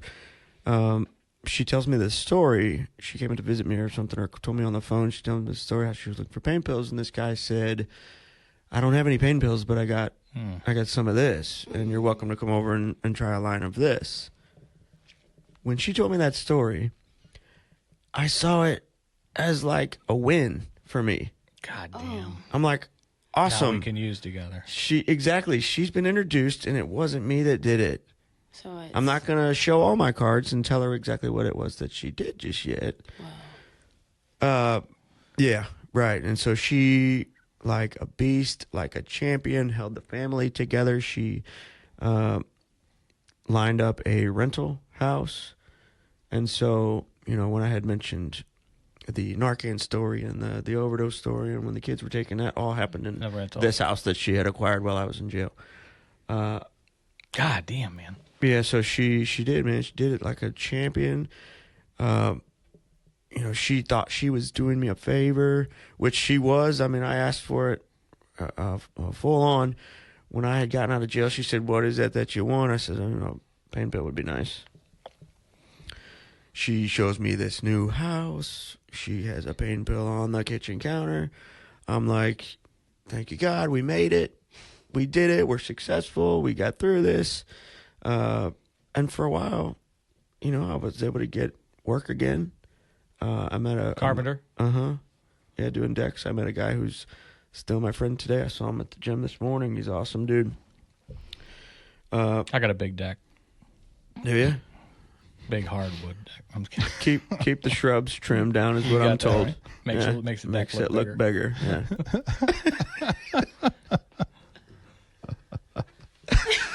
She was praying in the corner. I'm looking over to make sure. She was praying to Jesus.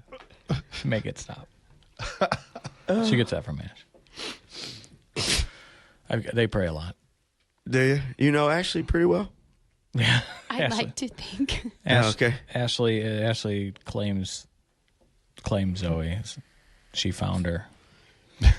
I interned for Ashley for 6 months, my last 6 months of grad school. You learn a lot about a person. I think Ashley was also kind of a therapist and second mom to Elaine during that, probably. Just all the time. Yeah. Any woman who's like 45 or older, it's like... Zoe cries too a lot. What's up, Jake? Sorry. Fuck you.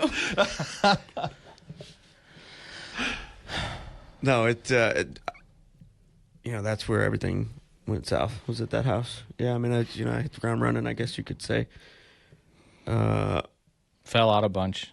Yeah, so it was around that time, too. I had mentioned earlier in the story, but what she tried when she was looking for a pain pill wasn't heroin anymore. It was when fentanyl kind of started to come onto the scene. Yeah, and so when I started injecting again, it was fentanyl this time. And so it didn't last as long. It was more potent, so, you know, more likely to overdose. The overdoses started to happen more often and more frequent, and that's, you know, what ultimately led to first responders and Department of Family Services getting involved. So where did the kids go into foster care? They did for a short time, but you know, my parents are angels. Yeah, they stepped in. They did the foster care classes or whatever. Okay, so they got it. Foster. They became foster. Good for them. Care. Mm-hmm. Yeah, parents. Honestly, good for them and good for me. Really, just thinking about my story, everything kind of happened. You just know perfect. Defied like the it odds should. that you're alive, man. I mean, it defied the Yeah. odds. Yeah. you talk. I feel very fortunate. You talk about people who lose their children to the system and to foster care. It was a little bit easier for me to get back involved with my kids, seeing as though they were living with my parents. They were being raised essentially the same way that I had been raised. Yeah. They were safe. I knew where they were. Yeah. It made it a little. I mean, I get that. I mean, been through it. So I get that. Yeah, man. Reunification. It's not. There was some resentments there too, though. I think in the beginning, and so if when we were spiraling, it's odd to think about it like this or even say it, but it was almost like a "fuck you" mentality. Like, they have my kids, and they have guardianship, and they can tell me that I can't see my kids, and so there was some weird resentments there that didn't belong. Probably just the addiction rationalizing why I was continuing to spiral and go hard. It's, I don't know, dude. I eventually, Tabitha and I, we got evicted from that house. We squatted there for as long as we could. I was unable to work. We lost all forms of transportation, cars. And the one that we did have, we ended up scrapping it for like $250 and did all that dope in one day. Homeless. Bottom of the barrel, man. Yeah, man. When she had tried that illicit substance when I was in jail, it made it easier for me to introduce her to the more illicit ways to use it. And so I did. I introduced her to the needle. You mentioned you shared needles. Oh, yeah. Sharing's caring. We certainly did. Yeah, you know how they say if the airplane's going down and you got your kids with you, you got to put the mask on yourself first. I had practiced that same mentality with dope. And you got high first. Sure, of course. Okay. Had to. Got it. Yeah. Check it out. Had to make sure. I had to make sure I was right. Yeah, no, that's tragic too, that whole scene. And hopefully she doesn't listen to this, but we would scrape and scrounge for what, $40, $80 worth of dope, and I would turn around and do $60, $70 worth of it. Don't look at what I'm doing. Oh my Stay God. over there. Yeah.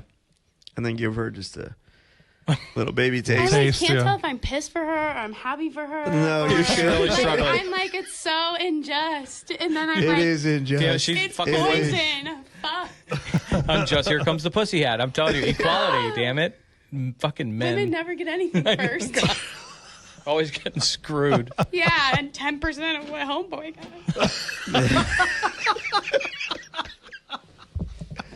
That's awesome that's how you perceive that. I'm trying not to because I know this that. is a real war. She's gonna have this warfare in her head here for probably but I won't a couple remember days. it. After, I'll leave and forget it. Yeah. That's awesome. ADD. No, it Did I med shame you? I didn't med shame you.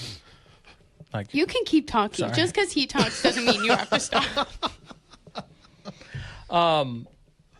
This is wild. So when did you guys? I mean, I don't know. Like, when was enough? Fuck. Yeah, man.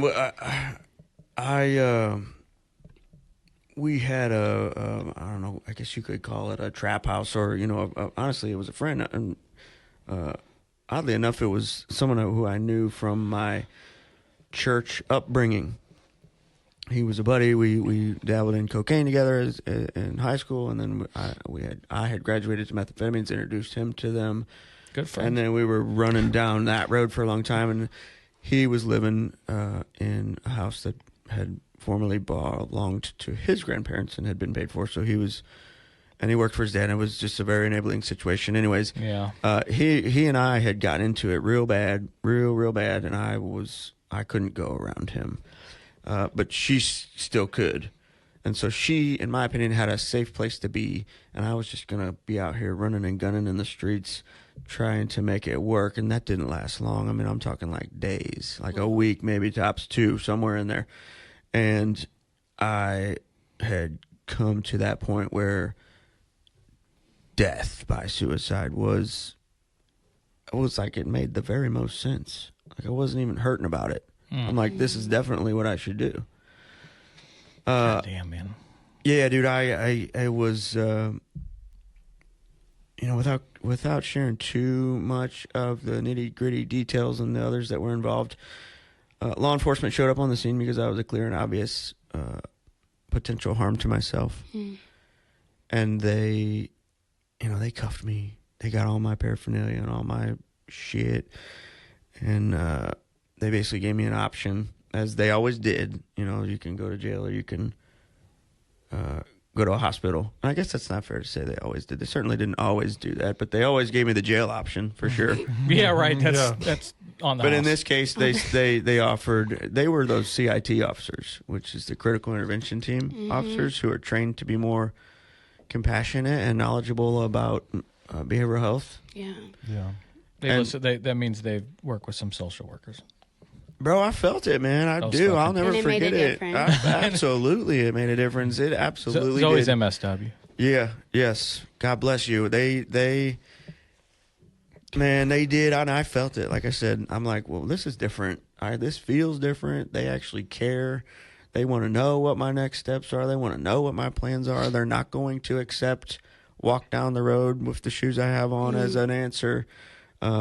They know that if they book me, then they'll release me and I'll be back at it. God, man, I just felt went it, through dude. this with somebody. I do a lot of work with CIT Last 2 these weeks. days because Really? I'm so very indebted, to the That's effort awesome. that they put. Want to hear about that? Yeah, anything that has to do with stigma and just. That's why you're here. I mean, on this podcast, that's what we're trying to do, and I'm so grateful. But so you don't have to. And I'm trying to go back to something you said. I won't share all the details with, but you were suicidal. Yeah, bro, for sure. Yes, absolutely. It was definitely. And did you attempt? No. Okay. Nope. I didn't get the chance to. Then this is when I don't like to use the word intervention. People They knocked think on it's my almost- door. Yes, I was in a seedy, pay by the hour motel, shittiest hole in town. Were you calling people saying you were going to do it, and they called? No, because I didn't want to tip anybody off. So you really, fuck. I ended up taking them up on the behavioral health unit idea, and it was there that I was outreached by a peer, which is where my roots are, man. I'm in recovery first and foremost, before anything, before any title, before anything that I do. And what I've found is that has the very most positive and effective impact on people who are like on the fence or who have questions or who are maybe considering or whatever, anybody who struggles. Yeah. The people who have the most powerful impact are people who have also struggled. Sure. Who can understand a little bit empathy. It's just if you know, Oh, you I'm know. glad yeah. you said it this time. I was like, is Got it you. coming Were you up? thinking it? Because I felt like, I Okay, felt I like was you might have sending been. you a brain sure. message. Gotcha. No, I love empathy. I'm an empathy guy. 32. Okay. Good job. No, that's 31, Jacob. I'm like 31. number. 20. I wouldn't say one, but I'm. It's in my top. I think it's my number 1 actually. Of course it is. On what? Empathy. It's some Strengths scale. finders. Your number 1 is empathy? Yeah. My number 1 is intellectualizing. But I think if I can't say it, maybe it's not true, perhaps. I'm intrigued in this scale. How do I find out what's my number 1? Take the strengths finders test. The Gallup Strengths Finders. I'll Put a link in the show notes Okay. caption. Yeah.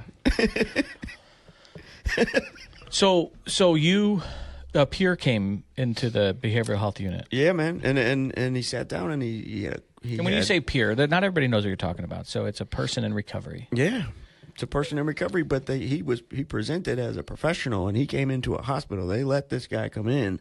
In fact, they called him to come in and sit with me and see if he could help set me up with something. He had a clipboard. He had a nice shirt on. It might have been a button up or something and slacks. And I'm like, okay, who is this Who's freaking this prick? social worker? Fucking dork. SJW. Like, I don't have insurance, bro. But, you know, that's, you talk about all the barriers that we present, and this guy, he was equipped to break down all the barriers that I was presenting. I don't have insurance. That's okay. I have state-funded options. I don't have a place to live. That's okay. I can help you get into sober living. I don't have transportation. I can give you a ride. I don't have a phone. All the things. Yeah, man. Next. He cut through all the bullshit into where it was like, I was like, yeah. But what was most effective, man, and the reason I'm so hung up on peer support and will do it forever is because, you know, he did present a solution for every barrier that I had. But as soon as he said, I'm in recovery too, I was like, I'm thinking, who is this social worker who's going to ask me for my insurance information? Exactly. He says, I'm in recovery too. I'm like, what the f- is recovery first? I look at him. I've overdosed too. I'm like, I'm looking up more now. He's like, I've been homeless too. I'm like, bro, we're peers before I even knew what peers meant. Yeah. I'm like, dog, they're letting you come in here. You're trying to help me. And sure enough, he did, man. He got me set up with, it was Gateway, which is where I met Liz. Mentioned that earlier. Yeah. And ARCA, which is all state-funded shit. I did ARCA, outpatient ARCA. Yeah, that's where I got my Vivitrol, man. And this time I did do Vivitrol, and it was the best. That's where I got naltrexone was from them. Yeah, best. I couldn't go to sleep to get away from the thoughts. I couldn't stop thinking and scheming and how I'm going to break out of this sober living and how I'm going to bail from this appointment and how I'd go to sleep and I'd dream about getting high. It was inescapable. I got this Vivitrol shot and it was instantaneous. As soon as the medicine injected into the muscle on my butt, all the thoughts were gone. Really? All the fantasies were gone. I haven't heard somebody all the say dreams that. were gone, dude. That's incredible. It was instantaneous, and what it did was it allowed me to now be present in my sober living and look around and be present in my outpatient and listen and That's what it think means about by shit. anti-craving medicine. Dude, it was all that noise dies out. all the noise. Yes, I could step away from all the thoughts, all the noise, yes, and focus on what's important. And so now I'm able to consider, okay, I'm in sober living. I was able to evaluate my situation. Okay, I'm in sober living. My kids are here. Their mother is here. This is the next step. This is what you need to do. Listen to these people. Take the advice. Do the things. And what's crazy about that medicine, man, and I preached this. I sat down with tears in my eyes and talked to Katie about this, man, because after, like... Our nurse practitioner? Yeah. She's a fucking rock After star, like man. 3 weeks, man, I could feel it.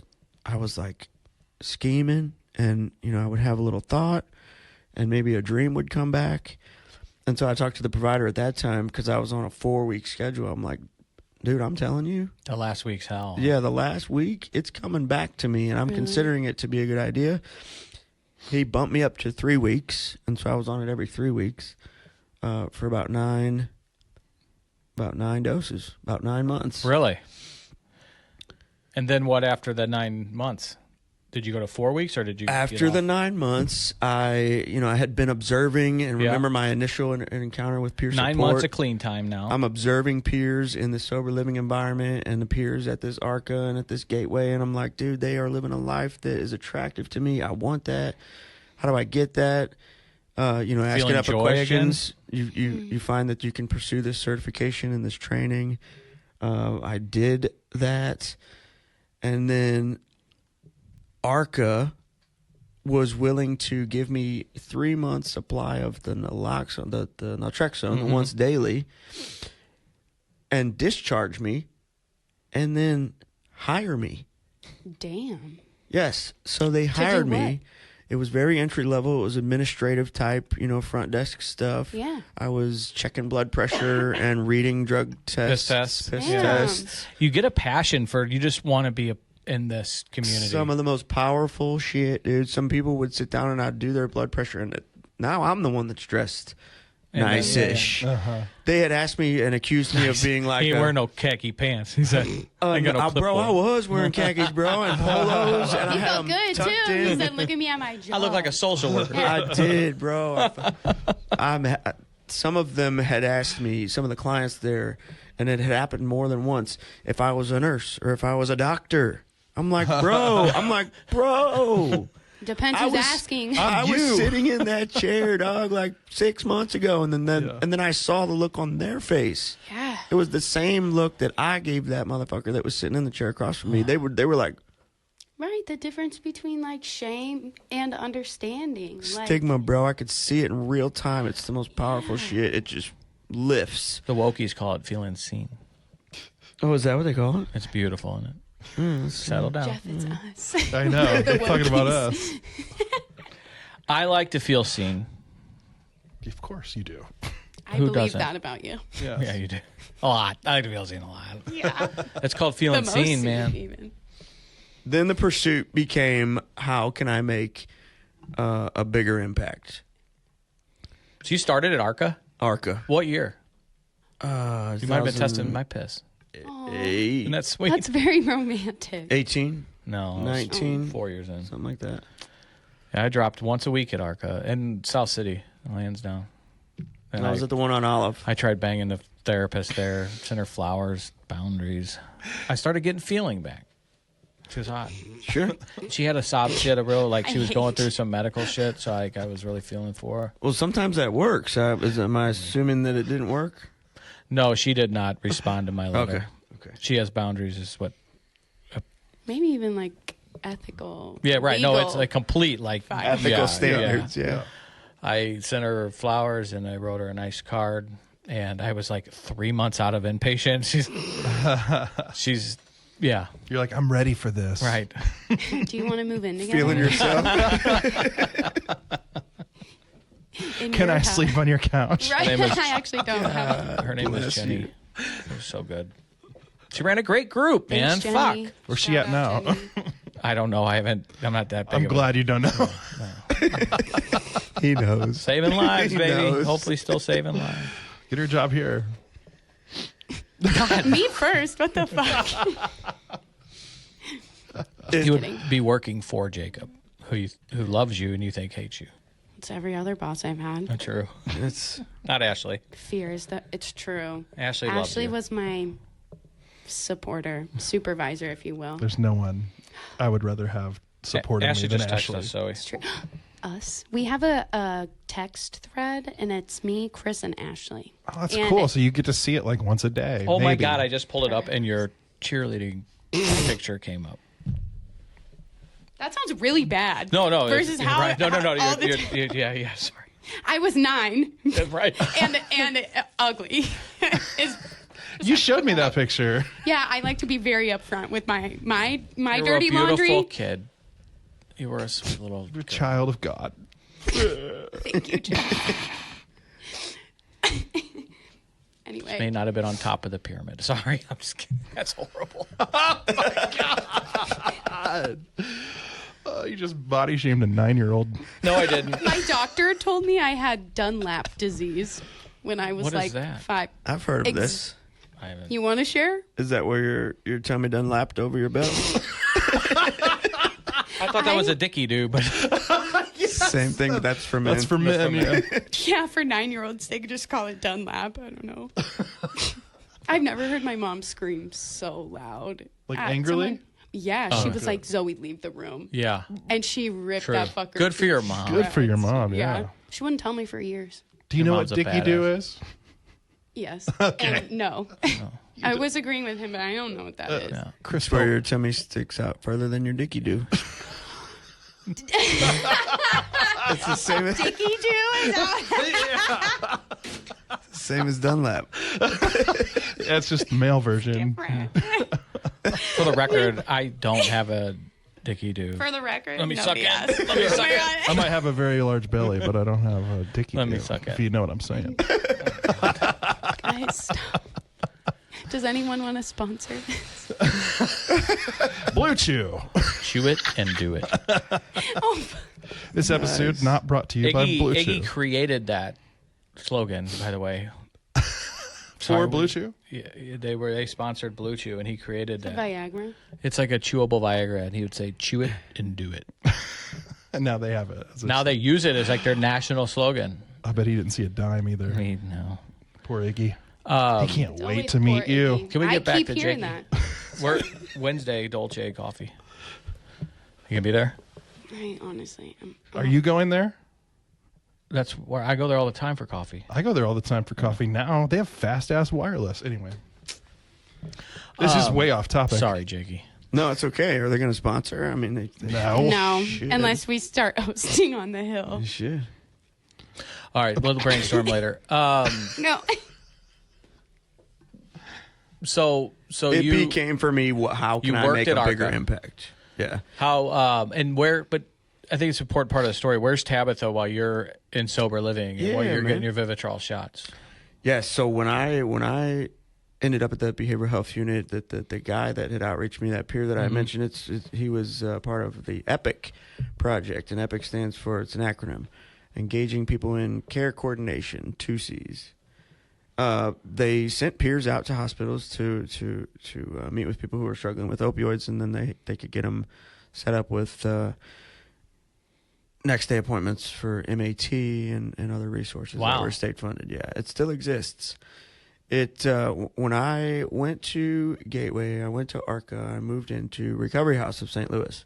And when I did, there were two guys in the front office, and they're still my friends today. And one of them was an EPIC coach. He was one of those outreach peers. And so I sat there with them. There was a lot of fear, there was a lot of anxiety, a lot of discomfort. And the one thing that I did mention to them that I remember very clearly was, I'm here. I'm gonna make an effort. I'm gonna try to have a go at this. But I got to be honest with you too, bros, because you guys seem cool. The mother of my children, she's still out there. She's still running and gunning, and I don't have any way to get in touch with her. And this one dude who was the EPIC coach, he says, I'll tell you what, if you can find a way to get a message to her and have her go to a hospital and ask for an EPIC outreach, I'll flag her name when it comes across, and I'll go outreach her, and I'll get her set up. Well, somehow, again, God had his hand in it.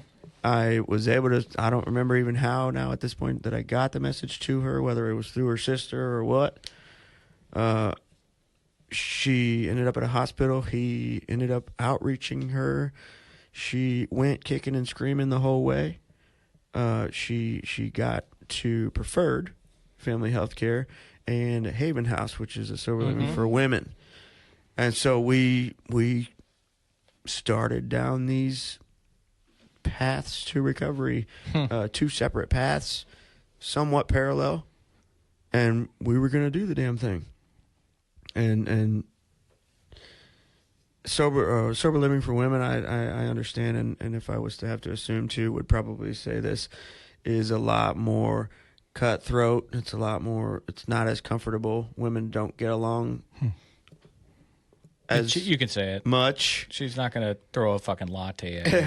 I'm getting nervous now. If I had one, I would. No, she was there. She was there for just a little bit over a year. There's such a gap in women's sober living too. I mean, There there's a lot is, of reasons man. why, but yeah. Yeah, it sucks. But it worked for her. It did what we needed it to do for her. She went the Suboxone route, which was long and drawn out and brutal, and I wouldn't recommend it to anybody. So she went not just for MAT. She used it she used it for a while. Yeah, bro. She was on it for 2 years. Yeah, awful, horrid taper.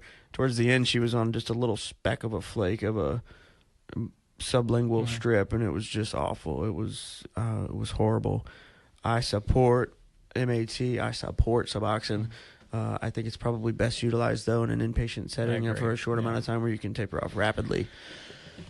She ended up moving in because by now, after about a year and a half, we were able to reestablish a relationship with not only my parents, but more importantly, my children. So both their mother and myself were able to be around more and come and visit more. So did you guys move? Where'd you move? Tabitha moved in with my parents. With your parents. Yeah. And I stuck it out in sober living for an additional year.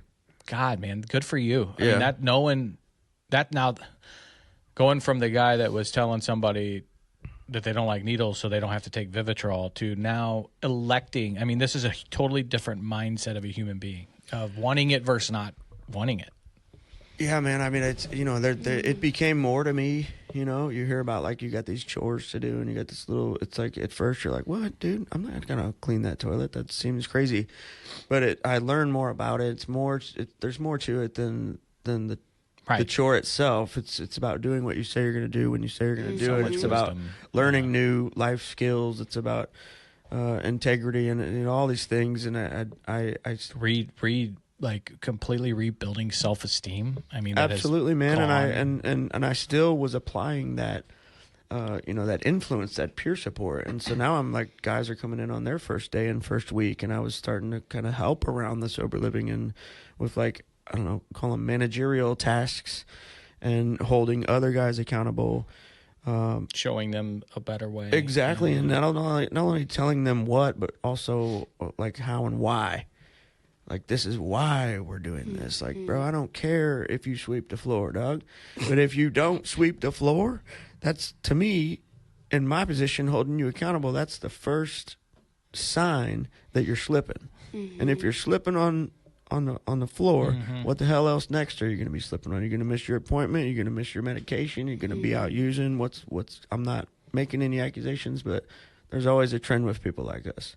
If you miss something, you're going in the wrong direction. And that's the only thing that chores have to do with anything. And so it just all started to click for me. And there's a lot of humility and accountability in that type of existence too, which is, I mean, the two of my three cornerstones that got me. The only reason I made this stick was full humility and accountability. Yes, man. I've embraced that too. Believe it or not. I've embraced that too, man. But like, think about it. Like, I mean, yeah, I'm humble enough. I'll clean this fucking floor, and I'll hold myself accountable to do it every day. And then you start building on that. I mean, you can start building a fucking house of this shit, like of being humble and accountable, and you start getting some self-esteem back, and then you start smiling again. I'm telling you, it's. What's the, I guess, connection between the accountability and, like, those words that you were saying and the rebuilding the self-esteem? Like, what's the overall?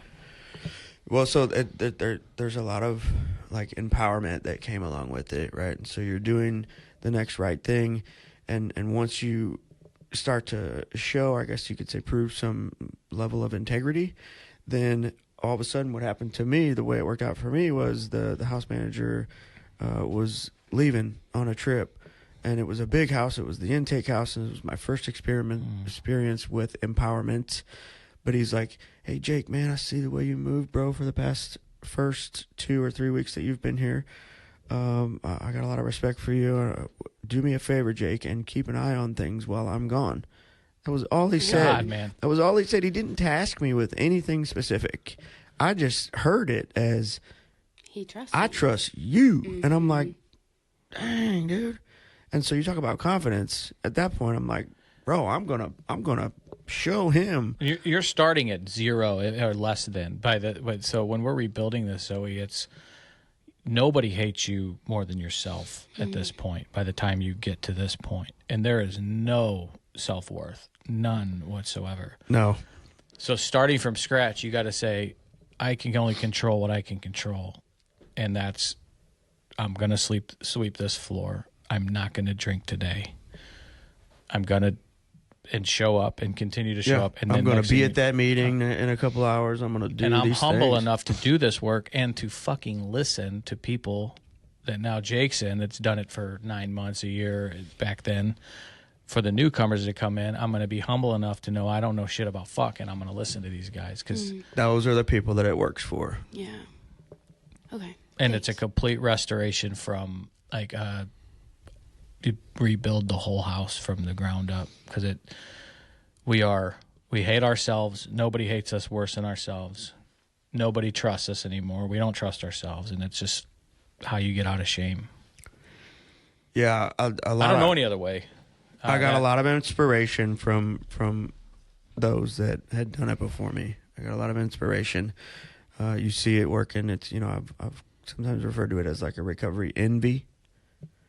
Like, he's been in recovery for 10 years. Look at the size of his house. That's a terrible example, but like, I want what he has. Yeah. 11 and a half, and my house is not very big. That's a bad example, bro. Your house is nice. Your house is nice. Oh, he's married to Ashley. I mean, Right. Your house looks nice.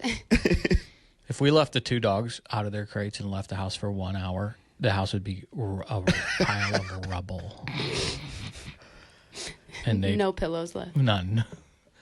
How long did you? So you did another year of sober living, then you go back to your parents' house, and you get.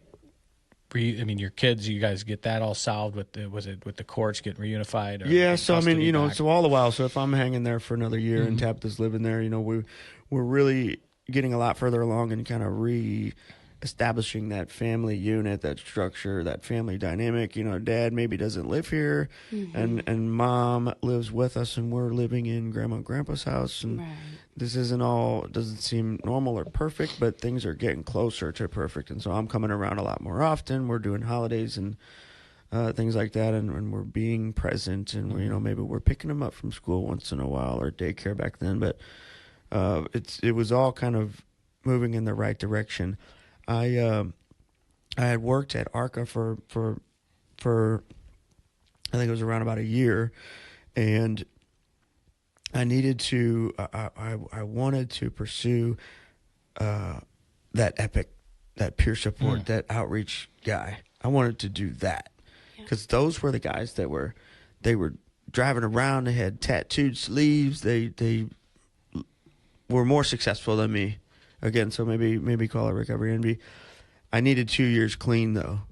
That's one of the requirements for that role. And so at 2 years, I applied for a job at Gateway, where I went for IOP, because the way that... Gateway's state-funded in Caseyville. We have a real good relationship with them, working together. You work with them. Our whole team does. Absolutely. The way that project is structured, they would have a coach that worked for Preferred and Gateway and Queen of Peace and Comtree back in the day. There's not enough of them. So I applied for the open position at Gateway. Used to be Bridgeway, right? So yes. Preferred. Yeah. So I applied for the open position through EPIC at Gateway, and I got the job. And so it was another full circle moment for me. And now I was out there doing outreach, and I was making a little bit more money. So now while I'm trying to put in that last year at the sober living at the recovery house, come to find out, one thing that we were not prepared for was credit wreckage. And so we slaughtered our credit. We would take out our credit card and take out the max cash allowance and just plummeted the credit. And so that takes a little bit longer to rebuild, which is why I was there for that additional year or so. Yeah. I was there for an additional year or so trying to build that up, because the goal was for me and Tabitha to buy a house, which eventually, as I think I led with this today when we started, but eventually we had cleaned things up enough to get pre-approved for a home loan and shop for a house. And so in 2020, good rates. COVID, super good rates, got them locked in, bro. Me too. That's why that's where I'm at. Yeah, 100%.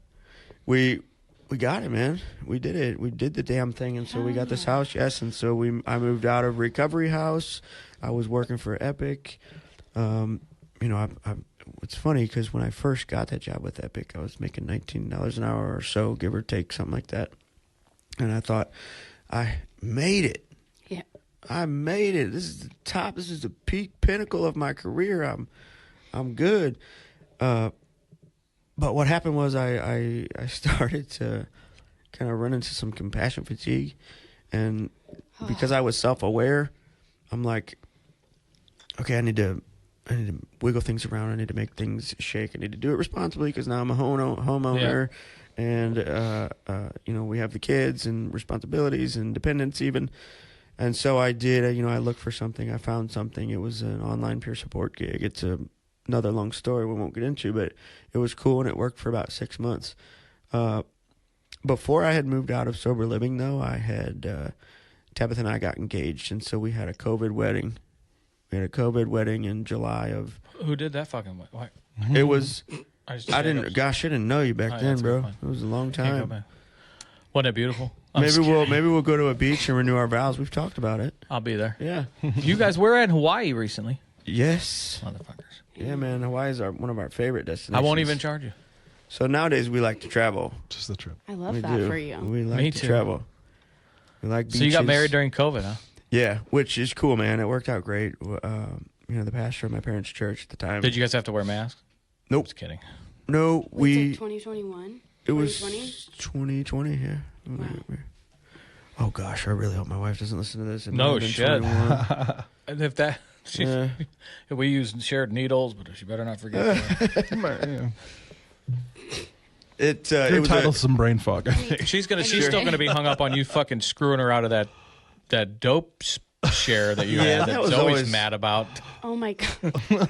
When I do peer support, let's call it with people who are using with a codependent, let's call it what it is, they're using with a partner, I always almost kind of try to break the ice by cracking the joke is, man, you got to hustle twice as hard out there, bro. You got to come up with twice as much. You got to feed a habit 2 times more. Mm-hmm. But there's truth to that, man. Like dealing with the sickest of couples right now. It's codependency is so hard for me, man. It's so hard for me. Wait, what do you mean by that? Like hard to watch or like hard to watch, with? hard to work with. Mm-hmm. Yeah, hard to convince otherwise. Yeah. I've seen people die. Yeah. Whoa. It just sucks. It's so hard. It's so hard. It's real life, man. Can we come to treatment together? Yeah. Yeah. I'm literally been dealing with this for 6 months with the same couple. Yeah, I get that one a lot, man. Can we come to treatment together? It's... Oh, man. Nope. What do they want to do? Like be roommates and shit too? They can't ever leave each other's side. It's not even about that. It's really... I mean, it happens to normal couples. Yes, it does. Well, I'm codependent as fuck. Now on Ashley. Jeff, has said like 5 things. I'm codependent as fuck. Yeah. That was him that said that. I said that. That was fun. That was Chris. I think. No, really? I'm not. I don't know. I love my Ashy, and I can't. Okay, well, without her. Loving Ashley is different than being codependent. She went through codependent recovery. That's why I was like, wait, you are? Right. She did her work. She says I always steal her shit. So Yeah. now I'm stealing her codependency. Classic. I'm doing something cool. But it's I think really might fucking appreciate. bad, man. It's hard. Go ahead.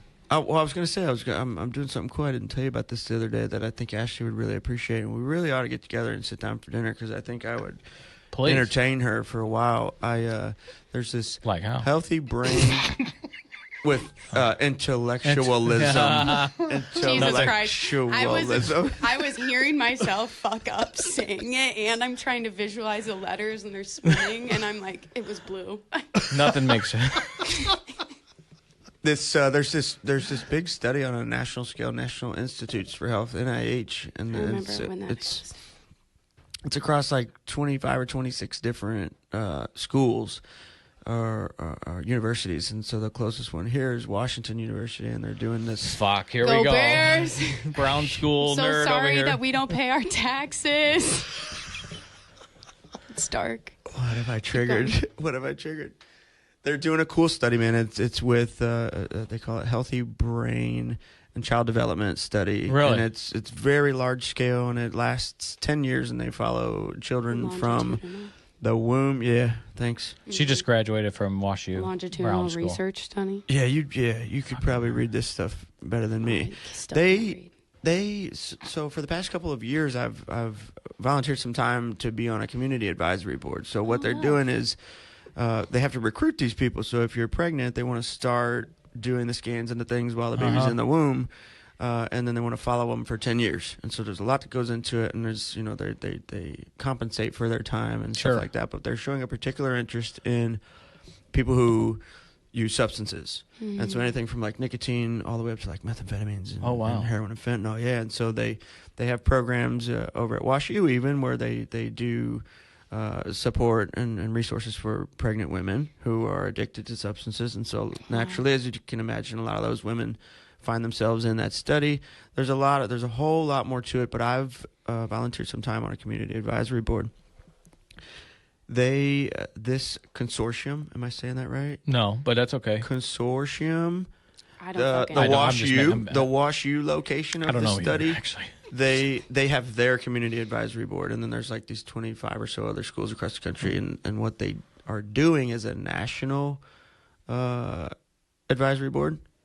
And so they asked all 26 sites to nominate someone or two, and this Wash U site nominated me. No way. Just- Shut the fuck up. Just some dude, yeah, bro. No, with you're- a background in addiction, like because that's what they need. That's a perspective that they need. and that's so Wow. inspiring, man. They want to hear from the people who have lived it, Yeah. and it's like it's big and it's important and it's on a large scale, dude. That's and it's badass, you, man. and you're doing it. So- Hell yeah. I want to Thank give you a Clap, hug. audience. Clap. Yeah, bro. Furthermore, so they nominated me.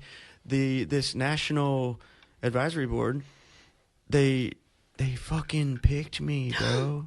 They picked me, and one other person from the country, like 2 people Damn. total, and one of them was this dude from St. Louis who used to use a lot of drugs. They picked Lots me. of drugs. So it's really cool, man. And I think Hard work that pays of off. all the people that I would want to bounce that off of, it's Ashley, because she would probably dig into this study and be like, "Wow, this is so fascinating." 'Cause Yeah, it really she's a is. nerd, man. That's awesome. It really is cool what they're doing, man. What they're doing. She was like, you called me a dork on the podcast the other day. I'm sorry I didn't wreck my life to drugs to be cool. Sorry to Touche. throw my life away. Shit. Yeah. We'll get together. That's incredible, man. Fuck off. Yeah, That's bro. really I meant to cool. tell you that so the other what's day, yeah. Next? But like, what do you do with your newfound title? Oh gosh, I wouldn't call it a title. No, I'm going to Look, sit well, there in a it room is. with a bunch of brains and gonna bring some share my lived reality to experience. this Yeah, shit, I'm going to man. share my lived experience. When Yeah, is when is this happening? So they do it quarterly, and the first one that I would be a part of is in January. I Nice. think. Yeah. Yeah. That's Fuck yeah, huge. man. Yeah, That's I mean, so I'm still badass. doing the local one too Yeah. that I've done for a couple of years, and that's always been fascinating to me too. It's just really interesting how valuable lived experience is in the world, man. Yeah. I mean, yeah, I get it. It's incredible, and I know how many fucking lives you're saving. And you can get all cliche and shit about but it is not a truer story than yours. That like God kept you around for fucking. I mean, you defied the odds. Like you should be Yeah, it's like your due diligence. You got to do this work now. right. Yeah. No, I feel you. I've embraced it. I've embraced it as my purpose for sure. Some people go to school for a decade or so. I went into School. use drugs for a couple decades. Yeah, You drugs and learn alcohol. things I'll never know. But yes, And it no. wasn't all fucking like people think. It was just all fucking off having fun. You were literally trying not to die every day from dope sickness. Yeah, man. I am a churchgoer, and I am really diving back into it. And I bounced this off of you the other day, but something that's been resonating with me is that whether you know the Bible or not, you probably know Moses. If you fucking Moses, are you gonna Moses me again? I don't want to Moses you. I just want to He share Moses this me the other because day. it resonated with me, bro. He Sure. Moses grew up in a palace for 40 years. He was living the dream, and then he was, circumstances led him to the desert where he spent 40 years in the desert. And then I know it adds up to 120, but for the last 40 years of his life, he did a lot of work to help a lot of people, right? This is the super accelerated fast version. But I've never heard Exodus any better than how you're doing. what come Keep to going. find out is all that time spent in the desert was for good reason, because he needed to apply all those skills and all those things that he learned and all that lived experience to help a whole population of people. And so I'm not trying to say I'm Moses, okay? But I definitely, if I'm going to give God the credit and praise him and thank him for his grace and mercy, then my goodness, bro, I'm going to... You got some Moses. I'm going to in you, use brother. what he's given Amen. me. Yes. That's incredible, man. It's just fascinating. It's gut wrenching, very hard to hear at times, but very important to share and to continue to share. There's just people, like real life people, that are coming to my mind that I obviously cannot name, that are like all different parts of your story. The most importantly, the ones that are at the beginning, that I just pray to God we'll hear this one day, or it gives me hope that they're going to be in this chair. They'll be reaching their hand back.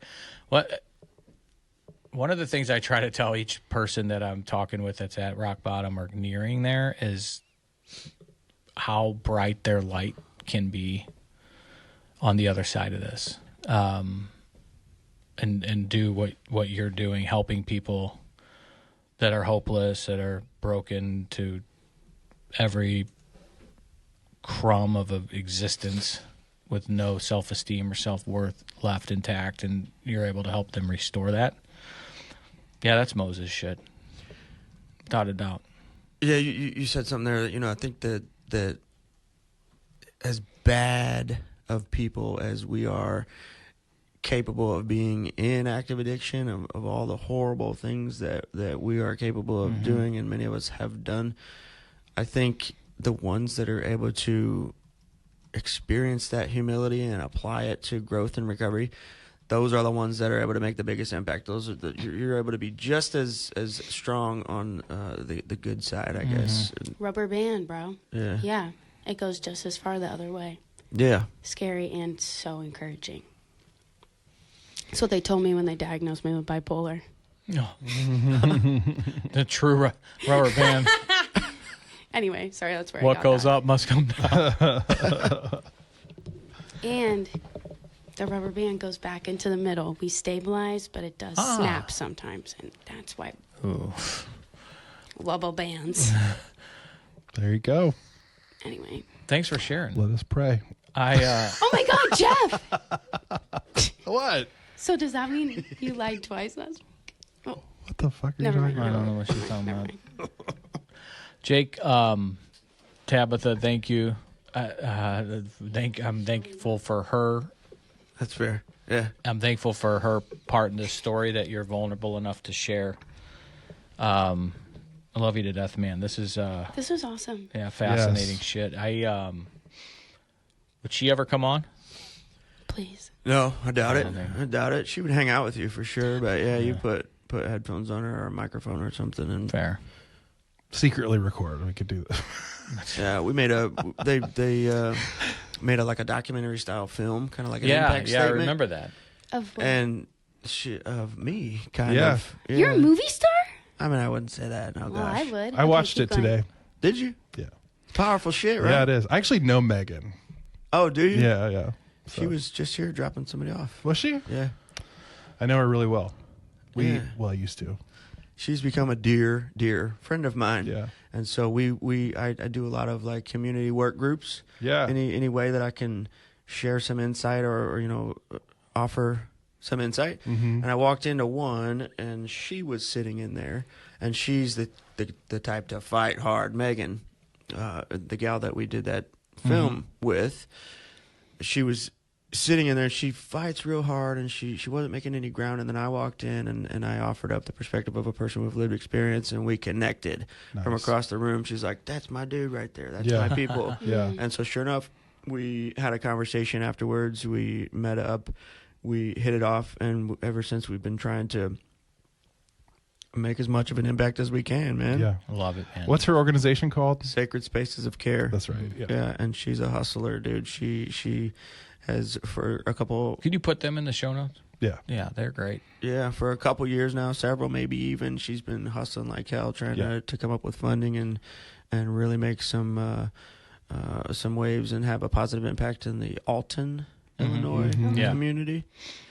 And she got some funding, and she got this idea, and she wanted to use my some of my story as like the I don't know, I guess like the focal point of this impact statement. And so we used IRC as like the backdrop. Yeah. Yeah. So we kind of did a walkthrough, and so anybody that watches it far and wide will get somewhat of a tour Yeah. of IRC, which is No, really it's cool. it's fucking Yeah. powerful, man. Yeah, man, they tied it into kind of the perspective of law enforcement and first responders and what they're dealing with. Yeah, and she kind of offered up somewhat of a clinician perspective, and then there was my lived experience. It's powerful. If you haven't seen it, Yeah. Share I a haven't link. seen We'll it. share it's it. cool. Yeah. We'll share it on PA for sure on all the socials. But so the point of what I was saying is I do appreciate the recognition, and the whole point of that thing is exposure, not only for the positive impact that recovery can have on an individual, but also IRC. What we did was we did like a what do we call it? Like a showing, like a screen initial. Yeah. Oh yeah. Like Screening? a screening. Was it? Yeah. It was at that college, Lewis and Clark. Yeah. Yeah. And Tabitha was there. My wife, she was there for that, and that was heavy for her. Okay. You know, there was people around her. Yeah. She was mentioned and referenced in the film, Sure. and so she's not as open as I am with our past, but she's happy to be a part of it for sure. Yeah, and she'll definitely meet with you guys and have a conversation. Just She's I a wouldn't warrior, imagine. man. Yeah. I respect that, Tabitha, if you're listening. Jake, thanks, man. This Yeah. has been great. I appreciate you more than you know. I love you to death. I'll see you love you too, Wednesday brother. night. Did I drop that in there? Fuck, I am Jehovah. Witness. I'm a witness. All right. I'm Jehovah. Jesus fucking Christ. Talk about a quick acceleration. I stutter fucked a little bit there. I'm sorry. I love you, man. Thank you so much. Processing this story of yours is something. It really is, and to know you, like, I'm just so fucking grateful for you. And to call you a friend and a brother. I mean it, and I'm not like blowing you or anything. This is for real. I appreciate that, man. Yeah. Feelings mutual, bro. Appreciate you, man. We're gonna Hug. Yeah, we will after this when the cameras are off, if you know what I mean. But we're gonna keep doing this and fighting the fight, man. And if anybody's listening, hears his story and doesn't think there's hope for your loved one, then you're not listening. Like, this is real life miracle hope shit. And reach out to Jake. He's got a heart of gold, and he does this and can meet with anybody. I've seen him, goes to hospitals still, other treatment centers. He can, all of those excuses he was talking about earlier, he's got a solution for every barrier. And I know if you're a loved one of an addict right now, you've heard them all. Call him. I know he'll pick up the phone, and we'll share some contact information. Thanks, brother. Love you to death. Thank you both, Zoe, Jeff. Thank you, Chris. You're welcome. That felt good. Let us pray.